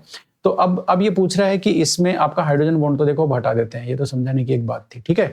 अब ये कह रहा है कि इसमें लोन पेयर और वो कितने हैं, तो देखो लोन पेयर तो ऑक्सीजन पे हमेशा ही 2 होते हैं, तो ये 2 ऑक्सीजन पे 2 लोन पेयर, तो और कार्बन पे होते नहीं है, हाइड्रोजन पे होते नहीं है, तो लोन पेयर तो 4 होंगे, तो लोन पेयर तो ये 4 होंगे, यहाँ भी 4 है, यहाँ भी 4 है। आगे चलते हैं, पाई बॉन्ड, पाई बॉन्ड देखो 2 है, ये रहा 2 और एक यहाँ 2, तो 2 पाई बॉन्ड है, तो मतलब आपका ऑप्शन नंबर 2 और 3 में से एक होगा। अब सिग्मा बॉन्ड काउंट कर लो, 12 है या 14 है, तो सिग्मा बॉन्ड आप ये जो इनोल वाली फॉर्म है ना, ये वाली, इसमें आप सिग्मा बॉन्ड काउंट करना, कहीं कोई दिक्कत नहीं है, आपको 14 सिग्मा बॉन्ड मिलेंगे, तसल्ली से काउंट करना, ऑप्शन नंबर 4 आएगा, ओ सॉरी ऑप्शन नंबर 3। 159 में विच of these alkali halide will undergo SN1 reaction mostly, देखो SN1 में सबसे ज्यादा तेजी से कौन SN1 शो करेगा, ये इन्होंने पूछा है। तो यहाँ पर SN1 में अब आप सोचोगे कार्बोकेटाइन की स्टेबिलिटी का क्वेश्चन है, वो क्वेश्चन नहीं है। बेसिकली इन्होंने जो आपके क्या दिए हैं, ये जो दिए हैं लिविंग ग्रुप चेंज कर दिए इन्होंने। देखो इसमें सबसे पहले वाले में आयोडीन लिविंग ग्रुप है, इसमें आपका एसीटेट आयन लिविंग ग्रुप है, इसमें आपका टोसिलेट लिविंग ग्रुप है और इसमें आपका जो बेंजोएट है वो लिविंग ग्रुप है ना। ये आपका बेंजोएट लिविंग ग्रुप है, इसमें आपका एसीटेट आयन जो है वो लिविंग ग्रुप है, इसमें आपका आयोडाइड लिविंग ग्रुप है और इसमें आपका जो लिविंग ग्रुप है वो बेसिकली टोसिलेट है, इसका नाम टोसिलेट है। अब मैं आपको बता दूं, सबसे खतरनाक सबसे फास्ट जो लिविंग ग्रुप है वो आपका टोसिलेट है, ये सबसे स्ट्रॉन्ग लिविंग ग्रुप है, यानी कि ये सबसे जल्दी छोड़ करके भागता है, ठीक है। इसकी लिविंग कैपेसिटी बहुत ज्यादा है, तो ये सबसे अच्छा लिविंग ग्रुप है टोसिलेट, इसलिए टोसिलेट जहां पर होगा वहां सबसे पहले यही छोड़ के जाएगा। इसका मतलब कार्बोकेटाइन किसमें सबसे आसानी से बनेगा? कार्बोकैटायन जो थर्ड ऑप्शन है उसमें सबसे आसानी से बनेगा, क्योंकि यहाँ पर लिविंग ग्रुप है वो बहुत ही ज़्यादा क्या बोलते हैं, पावरफुल लिविंग ग्रुप है, वो बहुत ही जल्दी इसको मॉलिक्यूल को छोड़ करके जाता है। तो आप भी जानते हो ये कि लिविंग ग्रुप जब जितना ज़्यादा उसकी लिविंग एबिलिटी जितनी ज़्यादा होगी, ठीक है, SN1 SN2 की जो रेट होती है SN1 SN2 उतनी ही आसानी से होती है उस कंपाउंड में। तो यहाँ सबसे ज़्यादा इजीली लिविंग ग्रुप कौन है? आपका टोसिलेट होता है, ठीक है। तो इसलिए ऑप्शन नंबर 3 आएगा। ये आप ऑर्डर आपको नहीं पता है तो आप लिख लो भाई, ऑर्डर क्या है, टोसिलेट के बारे में नहीं पता है तो लिख लो आप। अब 160 क्वेश्चन है, काफी ज्यादा खतरनाक क्वेश्चन है। इन्होंने कहा है कि ये कंपाउंड है और आपको प्रोडक्ट भी बताना और कुछ नहीं बताया। अब देखो ये आपका हेलो एल्केन है ये कंपाउंड इसका, और यहाँ पर ये आपका MEOH है, ठीक है। अब सोलवेंट दिया है यहाँ पर MEOH, इसका मतलब ये आपका सोल्वोलाइसिस रिएक्शन, और सोल्वोलाइसिस हमेशा ही SN1 होती है, ठीक है। इसका मतलब ये SN1 रिएक्शन है। SN1 रिएक्शन में आपका कार्बोकैटायन बनता है, कार्बोकैटायन बनता है, और वैसे भी SN1 है। क्यों? क्योंकि ये जो हैलाइड आप देखोगे ना तो ये टर्सरी हैलाइड है, ये टर्सरी RX, और टर्सरी RX हमेशा ही SN1 देते हैं, ठीक है। ये टर्सरी RX है और टर्सरी RX हमेशा ही SN1 रिएक्शन देते हैं, इसलिए रिएक्शन तो ये SN1 है, इसमें तो कोई दिक्कत नहीं है, ओके। अब हमें यही देखना है कि SN1 में पहले कार्बोकैटायन बनता है तो इसमें कार्बोकैटायन क्या बनेगा वो देख लेते हैं। ये आपका Me हो गया और Br यहां से छोड़ के जाएगा तो ये कार्बोकैटायन बनेगा इसमें, ठीक है। अब ये कार्बोकैटायन बन गया तो ये कार्बोकैटायन आप ध्यान से देखोगे तो ये एलाइलिक कार्बोकैटायन है, एलाइलिक कार्बोकैटायन है। तो इसकी जो अगली रेजोनेटिंग स्ट्रक्चर होगी वो क्या होगी? ये डबल बॉन्ड आपका इधर आ जाएगा, ठीक है। तो उसकी वजह से इसकी अगली रेजोनेटिंग स्ट्रक्चर आपकी ये बनेगी और डबल बॉन्ड आपका चला जाएगा वहां पर, डबल बॉन्ड यहाँ और यहाँ आपका CH3 और पॉजिटिव चार्ज आपका यहाँ आ गया, ठीक है ना। तो इस हिसाब से पॉजिटिव चार्ज आपका एक तो इस पोजीशन पे है और यहाँ पर आपका इस पोजीशन पे है। तो अब जो नेक्स्ट स्टेप होगी उसमें आपका जो न्यूक्लियोफाइल जो अटैच होगा आकर के वो या तो इस पोजीशन पे अटैक होगा या इस पोजीशन पे अटैच होगा। दो ही पोजीशन अवेलेबल है उसके लिए, क्योंकि ये एलाइलिक जो है वो कंजुगेशन से स्टेबल है और कंजुगेशन की वजह से दोनों इन पोजीशन पे पॉजिटिव चार्ज है, क्योंकि ये कार्बोकैटायन अपने आप को वो कर रहा है, मतलब कंजुगेशन की वजह से दो पोजीशन पर इसमें क्या है, पॉजिटिव चार्ज है। इसलिए आपका जो OMe न्यूक्लियोफाइल है वो आपका यहाँ भी आ सकता है और यहाँ भी आ सकता है। अच्छी तरह पहचान लो, OMe न्यूक्लियोफाइल आपका यहाँ भी, इसमें आपका यहाँ जुड़ जाएगा, ठीक है, और इसमें आपका यहाँ जुड़ जाएगा। ओके, हो गया ना। तो इस तरह से दो प्रोडक्ट पॉसिबल हैं, दोनों पॉसिबल हैं, कहीं कोई दिक्कत नहीं है। ऑप्शन नंबर 3 आएगा। एलाइलिक कार्बोकैटायन की वजह से ये ऐसा है, एलाइलिक कार्बोकैटायन अपने आप को रीअरेंज करता है, इसलिए दोनों प्रोडक्ट यहाँ पर पॉसिबल है, कहीं कोई किंतु परंतु वाली कोई बात नहीं है। 161 का जो क्वेश्चन है, विच of these compound is least acidic, सबसे कम एसिडिक कौन है। देखो ये आपका, ये बहुत इंटरेस्टिंग क्वेश्चन है, ये है कार्बोलिक एसिड। अब आप कहोगे कार्बोलिक एसिड क्या है? अरे भाई फिनोल को ही कार्बोलिक एसिड बोलते हैं, ठीक है। ये ऑक्जेलिक एसिड, ऑक्जेलिक एसिड ये आपका ऑक्जेलिक एसिड हो गया, कहीं कोई दिक्कत नहीं है। थैलिक एसिड, थैलिक एसिड ये आपका थैलिक एसिड हो गया, दोनों ऑर्थो पोजीशन पे C डबल बॉन्ड OH, ये लो। अब आपका पिक्रिक एसिड, तो पिक्रिक एसिड भी हो गया, ये लो आपका OH और वहां पर 3 NO2, ये आपका ऑर्थो और ये आपका पैरा और ये एक आपका वापस ऑर्थो, तो ये पिक्रिक एसिड। तो अब मेरी बात को ध्यान से सुनो, कार्बोलिक एसिड एक फिनोल है और फिनोल की एसिडिक स्ट्रेंथ सबसे कम होती है, कार्बोक्सिलिक एसिड से तो कम होती है ना। और ये भी बेसिकली फिनोल है, लेकिन इसमें 3 स्ट्रॉन्ग इलेक्ट्रॉन विड्रॉइंग ग्रुप है जो इसकी एसिडिक स्ट्रेंथ को बहुत ज्यादा बढ़ा देते हैं, इसलिए सबसे कम एसिडिक हो गया आपका ये फिनोल बेचारा, ठीक है। इसलिए कार्बोलिक एसिड आपका नंबर 1 आंसर आएगा, सबसे कम एसिडिक स्ट्रेंथ इसी का है। विच of these has shortest CCl bond, इस तरह का क्वेश्चन पहले भी आ चुका है। तो शॉर्टेस्ट CCl बॉन्ड लेंथ किसमें होगा? जिसमें कंजुगेशन हो रहा है, रेजोनेंस हो रहा है, जिसमें CCl बॉन्ड में डबल बॉन्ड कैरेक्टर आ रहे हैं, वो होगा। तो वो कौन सा होगा शॉर्टेस्ट? आप देख लो, ये जो आपका फर्स्ट ऑप्शन है नहीं होगा, कोई कंजुगेशन नहीं है, ठीक है। यहाँ कंजुगेशन है, यहाँ कंजुगेशन कैसे है मैं आपको बता देता हूँ। ये लोन पेयर इधर आपका बेंजीन रिंग में आएगा और ये इधर आ जाएगा, तो इसकी अगली रेजोनेटिंग स्ट्रक्चर कैसी बनेगी?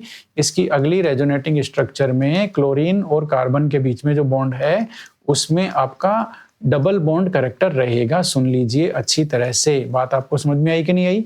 ये देखो ये डबल बॉन्ड कैरेक्टर है जहां भी मेरा कर्सर चल रहा है। तो ऑप्शन 2 में जो CCl बॉन्ड है वो सबसे शॉर्टेस्ट होगा, क्योंकि यहाँ पर कार्बन क्लोरीन बॉन्ड में डबल बॉन्ड कैरेक्टर आ गया रेजोनेंस की वजह से। बाकी ये और पॉसिबिलिटी किसी में भी नहीं है, इसलिए ऑप्शन 2 इसका आंसर होगा। The dehydration product of x of the given compound x हमें दिया गया है, ये वाला गिवन कंपाउंड है, इसका डिहाइड्रेशन हमें कराना है, यानी कि H2O बाहर निकालना है। अब H2O बाहर निकालते हैं तो वो आपकी SN जो आपकी एलिमिनेशन मैकेनिज्म होती है E1 जिसमें कार्बोकैटायन बनता है, E1 मैकेनिज्म से ये होगा एलिमिनेशन का जो प्रोसेस है वो। X इन्होंने पूछा है क्या होगा, तो सबसे पहले एलिमिनेशन में E1 में सबसे पहले जो OH है वो बाहर निकलता है और एक कार्बोकैटायन बनता है, ठीक है। तो आप OH को बाहर निकाल दोगे तो कार्बोकैटायन बनेगा। कार्बोकैटायन क्या बनोगे जरा देख लो।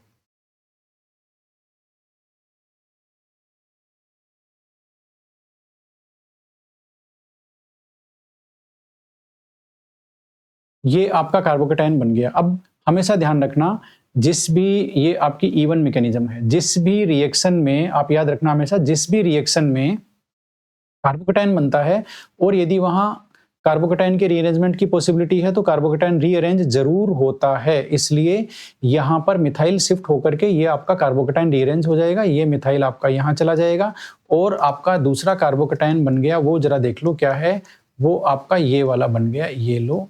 यहाँ पर आपका H तो पहले से था, अब आपका मिथाइल आ गया और अब आपका नहीं, मिथाइल नहीं, हाइड्राइड शिफ्ट हुआ है।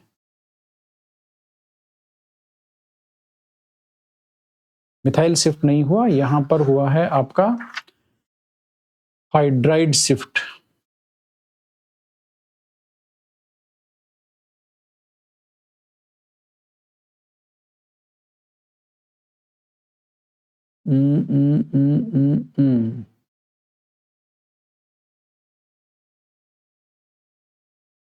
यहां पर देखो हाइड्राइड शिफ्ट होगा। हाइड्राइड किस तरह शिफ्ट होगा मैं आपको बताता हूं, एक बार मैं इसको मिटाता हूं। जब भी कार्बोकैटायन बनता है रीअरेंजमेंट की पॉसिबिलिटी हमेशा देखनी है ना। और यहाँ पर बेसिकली आपका CH3 तो है ही है, साथ में यहाँ पर एक हाइड्रोजन भी है, वो मैं बनाना भूल गया।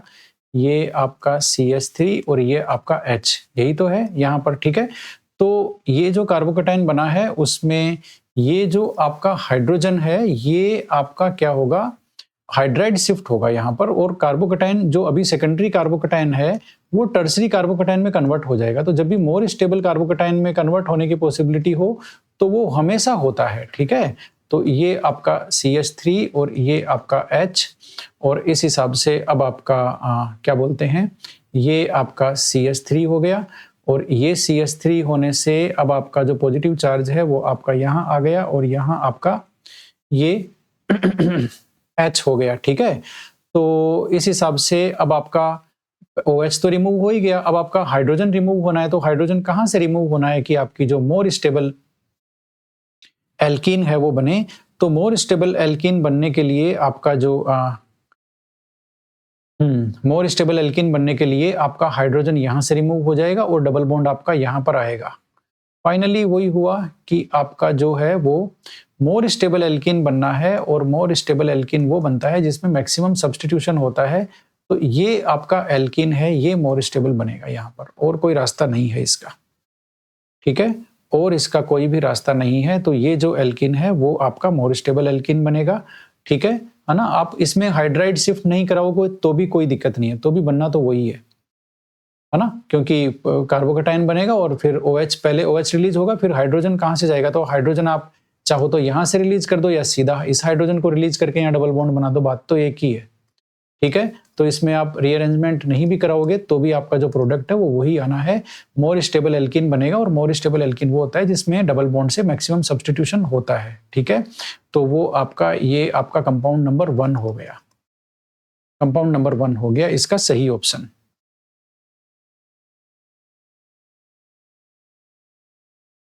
164 में the product of acid catalysed hydration of two phenyl propene, two phenyl propene है, उसका एसिड कैटलाइज्ड हाइड्रेशन हमें कराना है। तो सबसे पहले जो 2-फिनाइल प्रोपीन है उसका फॉर्मूला देख लो। 2-फिनाइल प्रोपीन, प्रोपीन बनाना है, ये आपका 2 पे फिनाइल है, इसका मतलब pH यहाँ पर है और एक यहाँ पे CH3 है और ये यहाँ पर CH2 है, यही तो हो गया है ना, 1 और ये आपका 2, तो 2 पे हो गया फिनाइल और ये प्रोपीन, सही बात है, ठीक है। 2-फिनाइल प्रोपीन का स्ट्रक्चर तो बन गया। अब इसका क्या कराना है, एसिड कैटलाइज्ड हाइड्रेशन कराना है, हाइड्रेशन यानी कि HOH, ठीक है। तो इसमें मार्कोनिकोव रूल के अकॉर्डिंग इसमें एडिशन होगा। मार्कोनिकोव रूल ये कहता है हाइड्रोजन वहां जाएगा जहां हाइड्रोजन पहले से ज्यादा है, तो हाइड्रोजन तो यहाँ जाएगा और OH आपका इस कार्बन पे जाएगा। तो प्रोडक्ट आपका क्या हो गया, कार्बन और ये आपका यहाँ पर OH, यहाँ पर pH पहले से है, CH3 यहाँ पर पहले से है और यहाँ पे अब हो गया CH3। तो इसका नाम क्या हो गया, इसका नाम हो गया 1, 2 और 3, है ना। तो इसका नाम हो गया 2 पे ही ओल है और 2 पे ही फिनाइल है, तो 2 फिनाइल प्रोपेन टूओल हो गया इसका नाम। तो 2 फिनाइल प्रोपेन टूओल आपका जो ऑप्शन नंबर सेकंड है वो आपका आंसर होगा 2 फिनाइल प्रोपेन टूओल। तो मार्कोनिकोव रूल पे बेस्ड ये क्वेश्चन था, ठीक है। मार्कोनिकोव रूल से आप इसको सोल्व करेंगे। 165 में आप देखेंगे तो the following compound will not undergo nucleophilic attack by hydroxyl group. Hydroxyl group से कौन सा कंपाउंड में न्यूक्लियोफाइल अटैक नहीं होगा, ये है आपका इथाइल बेंजोएट। इथाइल बेंजोएट का फॉर्मूला आपका ये रहा, ये आपका इथाइल बेंजोएट का फॉर्मूला है डाइथाइल ईथर। ये आपका डाइथाइल ईथर हो गया, C2H5 ऑक्सीजन C2H5। उसके बाद में एसीटोनाइट्राइल का फॉर्मूला हो गया CH3CN। उसके बाद में बेंजामाइड का फॉर्मूला हो गया आपका, बेंजामाइड भी ये लो और आपका ये लो। तो मैं आपको बता दूं इसमें से ये जो ईथर वाला ऑप्शन है इस पे न्यूक्लियोफिलिक सब्स्टिट्यूशन नहीं होगा, क्योंकि ये जो OC2H5 है वो एक बहुत ही पुअर लिविंग ग्रुप है। वो हाइड्रोक्सिल ग्रुप इन्होंने कहा है ना, यदि OH जो माइनस ग्रुप है वो यहाँ पर इस कार्बन पे अटैक भी करता है तो ये जो OH, ये जो C2H5O माइनस का जो लिविंग ग्रुप होगा वो बहुत ही पुअर लिविंग ग्रुप है, ये छोड़कर नहीं जाता है, इसलिए इसका न्यूक्लियोफिलिक अटैक इस कार्बन पर चलेगा नहीं। बात को समझो, इस कार्बन पर नहीं चलेगा, ठीक है। इसलिए यहाँ पर यदि कोई न्यूक्लियोफिलिक अटैक नहीं देगा हाइड्रोक्सिल आयन के साथ में तो वो आपका डाइथाइल ईथर है, ठीक है। डाइथाइल ईथर की आपने इतनी रिएक्शन देखी है, लेकिन आपने ये रिएक्शन नहीं देखी होगी कि कोई न्यूक्लियोफिलिक आकर के हैलोजन की जैसे वहां अटैक कर रहा है। अब आप कहोगे इनमें क्या है सर, इनमें हो सकता है, उसका कारण ये है क्योंकि ये वाले जो कंपाउंड है एस्टर के डेरिवेटिव है ना, ये नहीं सॉरी कार्बोक्सिलिक एसिड के डेरिवेटिव है, ये तो एस्टर और ये एमाइड है, ये न्यूक्लियोफिलिक एसाइल सब्स्टिट्यूशन रिएक्शन दिखाते हैं, न्यूक्लियोफिलिक एसाइल सब्स्टिट्यूशन रिएक्शन दिखाते हैं, इसलिए इनमें न्यूक्लियोफाइल का अटैक हो सकता है। और इसमें CN भी एक ठीक ठाक लिविंग ग्रुप है, इसमें भी न्यूक्लियोफाइल का अटैक हो सकता है। न्यूक्लियोफाइल का अटैक केवल ईथर के केस में नहीं होगा, क्योंकि यहाँ पर जो एथोक्साइड आयन है वो बहुत ही पुअर लिविंग ग्रुप है, वो छोड़कर नहीं जाता है न्यूक्लियोफाइल चाहे कितना ही अटैक कर ले। इसलिए जो नंबर 2 है वो आपका सही ऑप्शन है। 166 जो क्वेश्चन है उसमें आप देख लो, स्ट्रॉन्गेस्ट इन्होंने बेस सेलेक्ट करने के लिए कहा है, तो स्ट्रॉन्गेस्ट बेस वो होगा जिसमें इलेक्ट्रॉन्स की अवेलेबिलिटी ज्यादा आसान है। तो ऑप्शन नंबर 1 देखोगे आप तो उसमें ये जो NO2 है इलेक्ट्रॉन विड्रॉइंग ग्रुप है, इलेक्ट्रॉन विड्रॉइंग ग्रुप है, इसलिए ये इलेक्ट्रॉन अपनी ओर खींचेगा, तो ये इलेक्ट्रॉन इसमें आसानी से अवेलेबल नहीं होंगे। ये आपका जो OCH3 है, OCH3 आपका इलेक्ट्रॉन डोनेटिंग ग्रुप है, इलेक्ट्रॉन डोनेटिंग ग्रुप है, और इसके जो लोन पेयर के इलेक्ट्रॉन है वो यहाँ कंटिन्यूअसली कंजुगेशन में आ जाते हैं बेंजीन रिंग के साथ में। उसका इसका इनका प्लस आर इफेक्ट होता है बेंजीन रिंग के साथ, बेंजीन रिंग को ये इलेक्ट्रॉन सप्लाई करते हैं, पैरा पोजीशन पे है, कहीं कोई प्रॉब्लम नहीं है, इसलिए यहाँ पर ये जो O- के इलेक्ट्रॉन है वो इजीली अवेलेबल होते हैं। तो बेसिक स्ट्रेंथ यहाँ पर सेकंड वाले की ही यहाँ पर क्या होगी, सबसे ज्यादा होगी।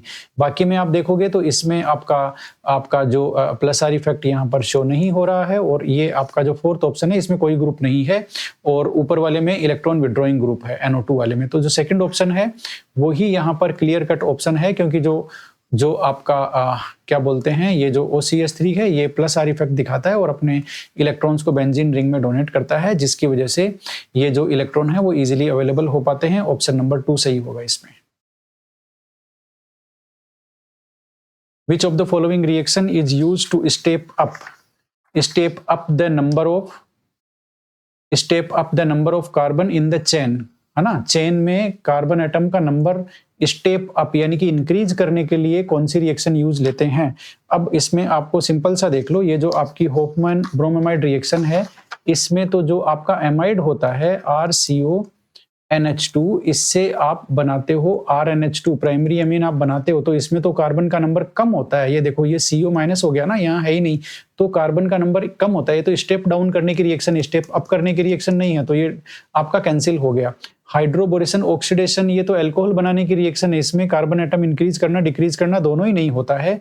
एल्कीन जो होता है ना आपका, एल्कीन को आप अल्कोहल में कन्वर्ट करते हो हाइड्रोबोरेशन ऑक्सीडेशन से, और जितने कार्बन का आपका एल्कीन है उतने ही कार्बन का आपका जो है वो अल्कोहल क्रिएट होता है हाइड्रोबोरेशन ऑक्सीडेशन में, इसलिए ये भी स्टेप अप करने की रिएक्शन नहीं है।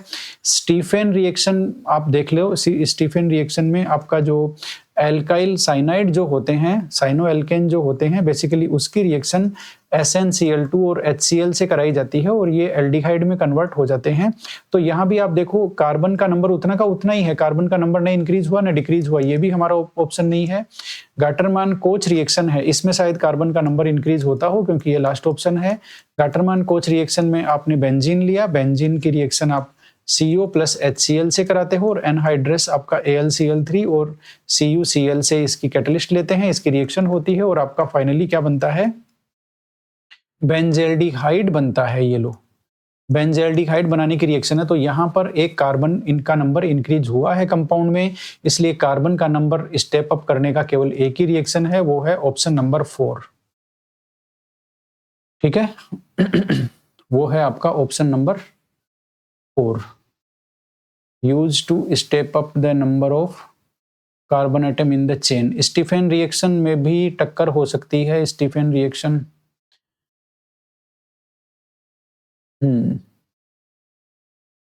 लेकिन नहीं, यहाँ पर नंबर ऑफ कार्बन एटम तो इंक्रीज तो इसी में हो रहा है, लेकिन ये चेन में इंक्रीज नहीं हो रहा ना। बात ये है, इन्होंने उल्टा सीधा कुछ कह रखा है, चेन में इंक्रीज नहीं हो रहा। पता नहीं ये पूछना क्या चाहते हैं। ये आपकी जो स्टीफेन रिएक्शन है ना, वो कार्बन का नंबर किस तरह से इंक्रीज करती है मैं आपको बता देता हूँ।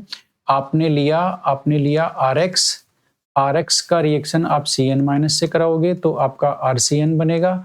RCN का आप स्टीफेन रिएक्शन कराओगे SnCl2 से और HCl से तो आपका RCHO बनेगा। तो इस तरह से आपने देखा यहाँ आपका कार्बन नहीं है लेकिन यहाँ कार्बन आ गया, तो ये स्टीफेन रिएक्शन की वजह से हुआ है। ठीक है, अब ये स्टीफेन रिएक्शन की वजह से हुआ है या न्यूक्लियोफिलिक सब्स्टिट्यूशन रिएक्शन आपने यहाँ लगाई है CN-, उसकी वजह से हुआ है। इसको कैसे मानोगे? तो स्टीफेन रिएक्शन का भी यूज लेते हैं, लेकिन स्टीफेन रिएक्शन अकेली नहीं होती है, वो पूरी चेन होती है एक। ठीक है, स्टीफेन रिएक्शन अकेली में तो कोई कार्बन एटम इंक्रीज नहीं हुआ। स्टीफेन रिएक्शन आप केवल अकेली देखोगे तो इसमें कोई कार्बन एटम इंक्रीज नहीं हुआ। तो फिलहाल तो कार्बन एटम इंक्रीज केवल इसी में हो रहा है, गाटरमैन कोच रिएक्शन में ही हो रहा है, लेकिन ये चेन में इंक्रीज नहीं हो रहा। बात तो वही है, कोई बात नहीं, फिर भी more favourable option option number 4।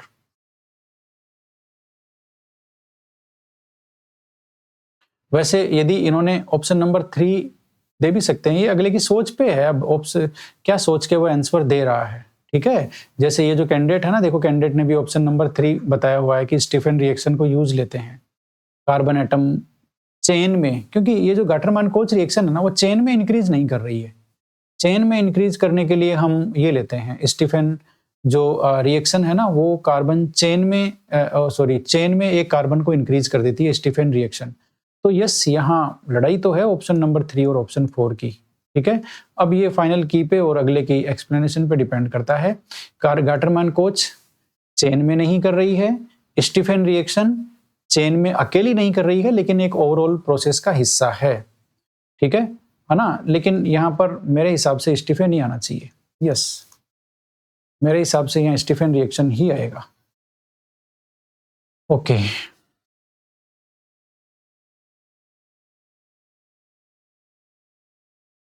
Yes, consider the following reaction. मतलब स्टीफेन रिएक्शन देखो इसलिए आएगा क्योंकि कार्बन चेन में एक कार्बन का नंबर बढ़ गया, हालांकि वो पहले भी था लेकिन वो CN की फॉर्म में था, अब वो क्लियर कट कार्बन चेन में एक कार्बन इंक्रीज हो गया।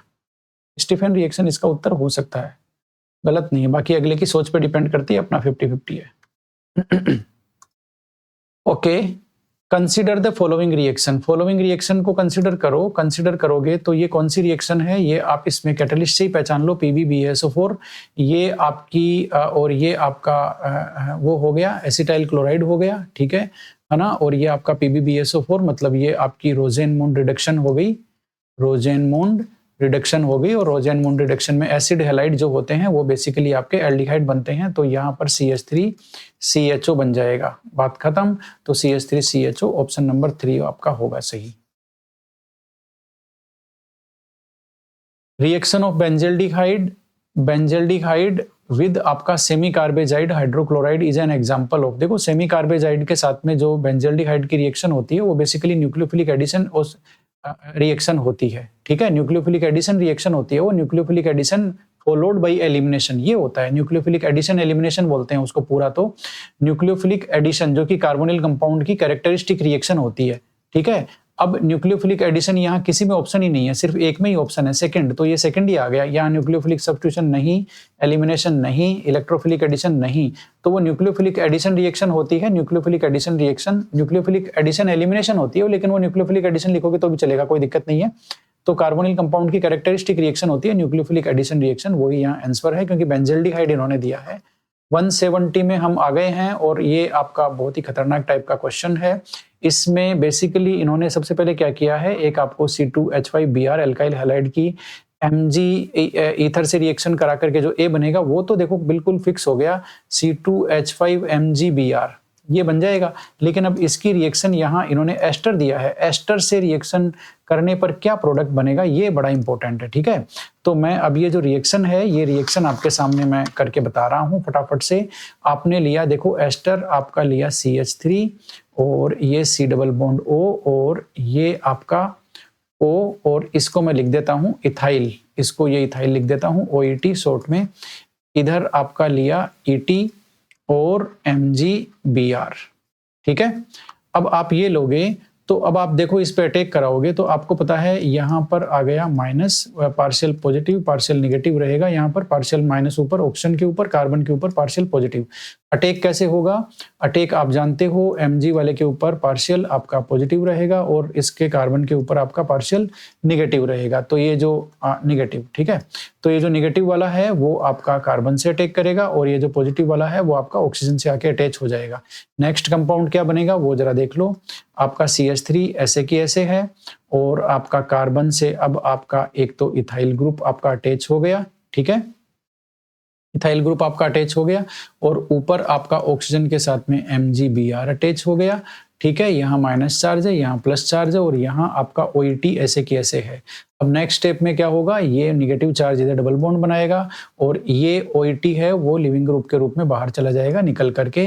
तो फाइनली आपका बन गया CH3 और यहाँ C डबल बॉन्ड O और यहाँ अब कुछ भी नहीं है और ये यहाँ पर ET आ गया। कौन सा ET, ये वाला जो ET है ना नीचे, मैंने उसको साइड में लिख दिया, मतलब ये आपका कीटोन आ गया। अब कीटोन क्या करेगा, एक और आपका इथाइल मैग्नीशियम ब्रोमाइड से रिएक्शन करके, मैग्नीशियम ब्रोमाइड से रिएक्शन करते हैं तो आप जानते हो कीटोन RMgX से रिएक्शन करके क्या बनाते हैं, टर्सरी एल्कोहल। तो वो टर्सरी एल्कोहल कौन सा बनेगा जरा देख लो, वो मैं आपको बताऊंगा नहीं, वो अब मेरा कहने का मतलब है रिएक्शन करके आपको बताऊंगा नहीं, वो आपको पता है, ठीक है, किस तरह से ये रिएक्शन होती है। तो इसमें ET यहाँ पहले से था और एक ET यहाँ पर और आ जाएगा, ये वाला RMgX का ये जो R है इथाइल ग्रुप है, ये यहाँ पर इसमें इंसर्ट हो जाएगा, टर्सरी एल्कोहल बन जाएगा वो जिसमें 2 इथाइल ग्रुप और 1 मिथाइल ग्रुप हो। अब आप ढूंढ लो ऐसा टर्सरी एल्कोहल जिसमें 2 इथाइल ग्रुप और 1 मिथाइल ग्रुप। अब आप ढूंढो, देखो इसमें आपको 2 इथाइल 1 मिथाइल के साथ कोई नहीं मिलेगा, ये यहाँ पर आपको 2 मिथाइल है, यहाँ पर आपको मेथोक्सी लगा हुआ है, इसका कोई मतलब नहीं, इसका भी कोई मतलब नहीं है, ये आपको तीनों मिथाइल है, इसका भी कोई मतलब नहीं है। जो ऑप्शन नंबर 1 है उसमें आप देखोगे तो जो मैंने बनाया है 2 इथाइल वाला, ठीक है, और 1 मिथाइल वाला, तो ये देखो ये दोनों इथाइल और 1 मिथाइल वाला टर्सरी एल्कोहल है, इसका मतलब ऑप्शन नंबर 1 है वो इसमें आपका सही प्रोडक्ट है।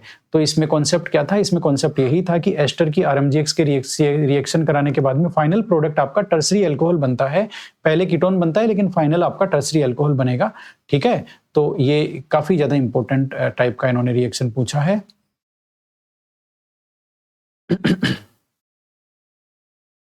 171 में इन्होंने पूछा है aromatic aldehyde do not respond to Fehling reagent, ये बात एकदम सही है, ये ट्रू है। Aromatic aldehyde are not easily oxidised, ये बात एकदम गलत है। एरोमेटिक एल्डिहाइड जो होते हैं वो इजीली ऑक्सीडाइज हो जाते हैं, कहीं कोई दिक्कत नहीं है। फेलिंग सॉल्यूशन थोड़ा ज्यादा वीक है। अच्छा, इजीली ऑक्सीडाइज हो जाते हैं, ये बात एकदम सही है। क्यों? क्योंकि आपका Br2 वाटर है वो भी ऑक्सीडाइजिंग एजेंट है, वो कर देता है एरोमेटिक एल्डिहाइड को ऑक्सीडाइज। आपका टोलेंस रिएजेंट है, ये भी आपका वीक माइल्ड ऑक्सीडाइजिंग एजेंट है, ये भी ऑक्सीडाइज कर देता है तो इसको आपको एरोमेटिक एल्डिहाइड को। इसका मतलब ये है कि एरोमेटिक एल्डिहाइड आसानी से ऑक्सीडाइज हो जाते हैं। फेलिंग के साथ क्यों नहीं होते हैं? क्योंकि फेलिंग कुछ ज्यादा ही वीक है, फेलिंग जो है वो टोलेंस से भी वीक है, कुछ ज्यादा ही वीक है, इसलिए फेलिंग इनको ऑक्सीडाइज नहीं कर पाता है। तो स्टेटमेंट पहले वाला जो है अच्छा क्यों नहीं कर पाता है, क्योंकि एरोमेटिक एल्डिहाइड में रेजोनेंस स्टेबलाइजेशन इतना ज्यादा होता है कि फेलिंग जो रिएजेंट है वो उस रेजोनेंस स्टेबलाइजेशन को तोड़ नहीं सकता, टोलेंस तोड़ देता है। हालांकि दोनों माइल्ड ऑक्सीडाइजिंग एजेंट होते हैं। तो पहले वाला जो स्टेटमेंट है वो तो ट्रू है, लेकिन दूसरे वाला गलत लग रहा है। क्यों? क्योंकि आसानी से तो ऑक्सीडाइज तो हो ही जाते हैं ना, आसानी से ऑक्सीडाइज तो हो ही जाते हैं ना, क्योंकि टोलेंस और ये सब तो कर ही रहे हैं ना इनको। तो इसमें आपका ऑप्शन नंबर 3 आएगा। A is correct but R is wrong. ठीक है, हालांकि ऑब्जेक्शनेबल लैंग्वेज है, लेकिन कोई बात नहीं, मेरे ख्याल से यही सही होगा। 172 में the number of ether isomer possible for the compound. Ether के कितने कंपाउंड पॉसिबल होंगे ये इस मॉलिक्यूलर फॉर्मूला के C4H10O के। तो C4H10O के आप मॉलिक्यूलर फॉर्मूला के बना करके देख लो। C2 आपका H5 ऑक्सीजन, C2H5 एक तो ये बन गया, एक आपका एक कार्बन इधर और 3 कार्बन आप इधर बनाओगे, एक आपका ये बन गया, एक आपका बनेगा दोस्तों कैसा, एक कार्बन इधर, एक ऑक्सीजन इधर, एक कार्बन इधर, एक कार्बन इधर, एक कार्बन इधर, ये 3 तो बन गए। ये 3 तो इसी के हैं, C4H10O के ही हैं, इसमें कोई दिक्कत नहीं है। इसके अलावा मुझे नहीं लगता कि और कोई सा बन रहा है। आप साइक्लिक बनाओगे यदि 4 मेंबर का, 4 कार्बन का और एक ऑक्सीजन का साइक्लिक ईथर बनाओगे तो इसमें हाइड्रोजन आपके 8 ही रह जाएंगे। ये देखो हाइड्रोजन 10 नहीं होंगे इसमें, हाइड्रोजन आपके ये C4 तो हो गया, लेकिन H8 और O हो गया, ये H10 है, इसलिए ये नहीं चलेगा। तो केवल 3 ही बनेंगे, 3 ही इसमें आपका उत्तर आएगा और कोई सा उत्तर नहीं है। An organic compound molecular formula C4H11N है। The number of isomer which will give a positive carbylamine test. देखो पॉजिटिव कार्बिलएमिन टेस्ट कौन देते हैं, जिनमें आपका क्या बोलते हैं प्राइमरी एमिन होते हैं, वही केवल कार्बिलएमिन टेस्ट यानी कि आइसोसाइनाइड टेस्ट देते हैं। प्राइमरी एमिन इससे कितने बन सकते हैं, बस आपको ये देखना है। तो प्राइमरी एमिन कैसे बनाओगे, इससे C4H11 है तो C4H11 का एक तो आपका ये बन गया, ये आपका प्राइमरी एमिन है। उसके बाद में अब आप और भी इससे प्राइमरी एमिन बना सकते हो, ये भी आपका प्राइमरी एमिन है। उसके बाद में ये आपका ये बना सकते हो, ये भी आपका प्राइमरी एमिन ही है, कोई प्रॉब्लम नहीं है इसमें। इसके बाद से आप इसमें ये भी बना सकते हो, ये भी आपका प्राइमरी एमिन है। ठीक है, तो ये 4 तरह के प्राइमरी एमिन मैंने आपको बनाए हैं और सारे प्राइमरी एमिन आपके कार्बिलएमिन टेस्ट देते हैं। ये चारों अलग अलग हैं, इसमें कहीं कोई गुंजाइश नहीं है। इसमें आपके 4 कार्बन की चेन है, ठीक है, इसमें आपके क्या बोलते हैं 3 कार्बन की चेन है, लेकिन सब्स्टिट्यूशन जो है वो सेकंड कार्बन पे है। इसमें आपका NH2 है वो फर्स्ट कार्बन पे है, इसमें NH2 ऊपर वाले में सेकंड कार्बन पे है, इसमें फर्स्ट कार्बन पे है। ये चारों अलग अलग है। 4 प्राइमरी एमिन पॉसिबल हैं, इसका मतलब जो 4 जो इस आइसोमर हैं इसके वो कार्बिलएमिन टेस्ट देंगे। 174 कंसीडर द फॉलोइंग रिएक्शन। एक रिएक्शन है और उन्होंने पूछा है कि इस रिएक्शन में प्रोडक्ट आपका एन एल्काइल बेंजीन सल्फोनेमाइड बना है, तो आपका ए क्या होगा, ये इन्होंने कहा है। तो देखो बहुत आसान है ये, ए क्या हो सकता है मैं आपको बताऊं। यहाँ देखो जो प्रोडक्ट बन रहा है वो एन एल्काइल बन रहा है। एन एल्काइल का मतलब जो इसमें देखो मैं आपको क्लियर कट बता दूं, जो प्रोडक्ट बनता है हिंसबर्ग रिएजेंट है ये बेंजीन सल्फोनेमाइड। हिंसबर्ग रिएजेंट के साथ जो प्रोडक्ट बनता है वो इस तरह से बनता है। एन एल्काइल का मतलब तो यही हो गया ना, RNH और ये आपका ये करके आपका जो है वो आप यहाँ पर बेंजीन रिंग लगाओगे, यही तो प्रोडक्ट बनेगा ना। ठीक है, एन एल्काइल बेंजीन सल्फोनेमाइड तो यही बना। अब एन एल्काइल बनेगा, एराइल तो नहीं बनेगा ना, इसलिए इसमें तो आपका ये तो एराइल, इससे तो एराइल हो जाएगा। इससे जो बन जाएगा वो तो ये एराइल ग्रुप लग जाएगा यहाँ पर, तो ये आपका एनिलीन तो नहीं आएगा इसमें। ठीक है, अब इसके अलावा क्या आएगा, इसके अलावा कोई प्राइमरी एमीन आ सकता है, क्योंकि प्राइमरी एमीन की इससे रिएक्शन कराओगे तो ये बनेगा। कैसे, मैं आपको बताता हूँ। RNH2 प्लस में यहाँ पर आप ये Cl इधर लगाओ और सल्फर का ऐसे लगा करके ये बेंजीन रिंग के ऐसे रिएक्शन होगी। Cl और एक H मोलिक्यूल आपका बाहर निकल जाएगा, बाकी ऐसे कैसे जुड़ जाएगा R और ये NH और ये और आपका बेंजीन रिंग, यही तो प्रोडक्ट बन गया। ये प्राइमरी के साथ प्रोडक्ट बना है और प्राइमरी के साथ बनेगा तभी आप एन एल्काइल लिखोगे, क्योंकि नाइट्रोजन पे आपका एन एल्काइल ये रहा, एक R ग्रुप जुड़ गया नाइट्रोजन पे, एन एल्काइल बेंजीन सल्फोनेमाइड ये कंपाउंड है। अब ये कब बनेगा, जब प्राइमरी होगा। प्राइमरी किसमें है, एन डाइथाइल एमीन, इसमें प्राइमरी कहाँ हुआ, एन और एन पे 2 इथाइल है, प्राइमरी नहीं है। ये एन मिथाइल मिथेनेमिन, अब ये देखो घुमाया है, एन मिथाइल मिथेनेमिन आपको लग सकता है सही हो, लेकिन ये गलत है। क्यों, क्योंकि एन मिथाइल मिथेनेमिन क्या हो गया, मिथेनेमिन होता है आपका CH3 NH2 और N मिथाइल का मतलब ये हो गया कि इस NH पे आपका एक मिथाइल और ये है N मिथाइल मेथेनेमीन, तो ये तो सेकेंडरी अमीन है दोस्तों, ये आपका सेकेंडरी अमीन है, ये नहीं आएगा, ये इन्होंने बेवकूफ बनाया, हमें उल्लू बनाया है। ये ऊपर वाला भी सेकेंडरी अमीन है NN डाई इथाइल, ये भी सेकेंडरी अमीन है। जब RNH2 प्राइमरी अमीन जुड़ेगा, प्राइमरी अमीन रिएक्शन करेगा हिंसबर्ग रिएजेंट से, तभी N एल्काइल बेंजीन सल्फोनेमाइड बनेगा और प्राइमरी अमीन आपका ये रहा मीथेनेमीन। तो मीथेनेमीन से ही आपका N एल्काइल बेंजीन सल्फोनेमाइड बनेगा। ठीक है, ऑप्शन नंबर 2 और 3 में इन्होंने कंफ्यूजन कर रखा है, वो हमने पकड़ लिया। ऑप्शन नंबर 4 इसका सही आंसर होगा। आगे इन्होंने कहा है विच of these amine can be prepared by Gabriel phthalimide synthesis. Gabriel phthalimide synthesis से कौन सा बन सकता है? तो देखो गैब्रियल थैलेमाइड सिंथेसिस से एकदम पक्की बात है, केवल और केवल प्राइमरी एमीन बनते हैं। और कौन कौन से नहीं बनते हैं वो जरा सुन लो। एक तो सेकेंडरी एमीन नहीं बनता है, टर्सरी एमीन नहीं बनता है, एरोमेटिक एमीन नहीं बनते हैं। ये नहीं बनते हैं क्यों? क्योंकि गैब्रियल थैलेमाइड में SN2 रिएक्शन इन्वॉल्व होती है और सेकेंडरी टर्सरी एल्काइल हैलाइड और एरोमेटिक एलाइड ये आपके SN2 रिएक्शन नहीं देते हैं। तो ये आपकी एरोमेटिक एमीन है, नहीं देगी। ये आपके सेकेंडरी एमीन है, नहीं बना सकते गैब्रियल थैलेमाइड सिंथेसिस से। ये आपकी टर्सरी एमीन है, नहीं बना सकते गैब्रियल थैलेमाइड सिंथेसिस से। केवल एक ही बच्ची ये वाली, ये आपकी प्राइमरी एमीन है और एरोमेटिक भी नहीं है, तो इसको हम बना सकते हैं गैब्रियल थैलेमाइड से। इसके अलावा किसी को नहीं बना सकते। Maltose has linkage between. Maltose में जो लिंकेज होता है, ये बहुत ही अच्छा क्वेश्चन है। माल्टोस में लिंकेज किस किस के बीच में होता है, ये आपको सीखना चाहिए। माल्टोस में देखो ग्लूकोज और ग्लूकोज मिलते हैं, ये तो पता है। तो लेकिन इन्होंने तो कमाल कर दिया, सब में ही ग्लूकोज ग्लूकोज दे रखा है, तो ग्लूकोज और ग्लूकोज की यूनिट मिलती है, ये इससे पता नहीं चलेगा। माल्टोज में अल्फा ग्लूकोज या बीटा ग्लूकोज क्या होता है? तो माल्टोज में अल्फा ग्लूकोज के साथ मिलता है, ये तो कंफर्म है। तो इस हिसाब से आपका ऑप्शन नंबर 3 सही होगा, और कोई ऑप्शन सही नहीं है। अब मैं आपको स्टोरी बता दूं माल्टोज की, और ये जितने भी इसके सुक्रोज माल्टोज आपके लैक्टोज हैं वो हमारे ये रहे, सुक्रोज है, माल्टोज है, लैक्टोज है, इनकी स्टोरी यहाँ एकदम साफ है। माल्टोज में आप देखो अल्फा ग्लूकोज का C1 जो है, अल्फा ग्लूकोज दूसरी यूनिट के अल्फा ग्लूकोज के C4 से अटैच है, रिड्यूसिंग शुगर है, और 1,4 अल्फा ग्लाइकोसिडिक बॉन्ड इसमें होता है। ठीक है, तो ये बात है, इसलिए माल्टोज का ये रहा। अब सुक्रोज का और लैक्टोज का आप देख लेना। माल्टोज का हमने पकड़ लिया, ऑप्शन नंबर 3 सही है। मतलब 2 यूनिट उसमें जुड़ती है ना ग्लूकोज की, तो कौन से कार्बन एटम पे जुड़ती है और कौन से ग्लूकोज है? तो अल्फा ग्लूकोज की 2 यूनिट, एक कार्बन C1 पे और दूसरी के C4 से ग्लाइकोसिडिक बॉन्डिंग होता है, तब माल्टोज बनता है। उसका कहने का मतलब ये है। 177 में कह रहा है there is a constituent of cell wall of plant cell. Plant cell की जो सेल वॉल का कॉन्स्टिट्यूएंट कौन सा है? तो वो तो बच्चा जानता है, सेल्यूलोज प्रेजेंट होता है आपकी जो सेल वॉल होती है, प्लांट सेल वॉल, उसमें।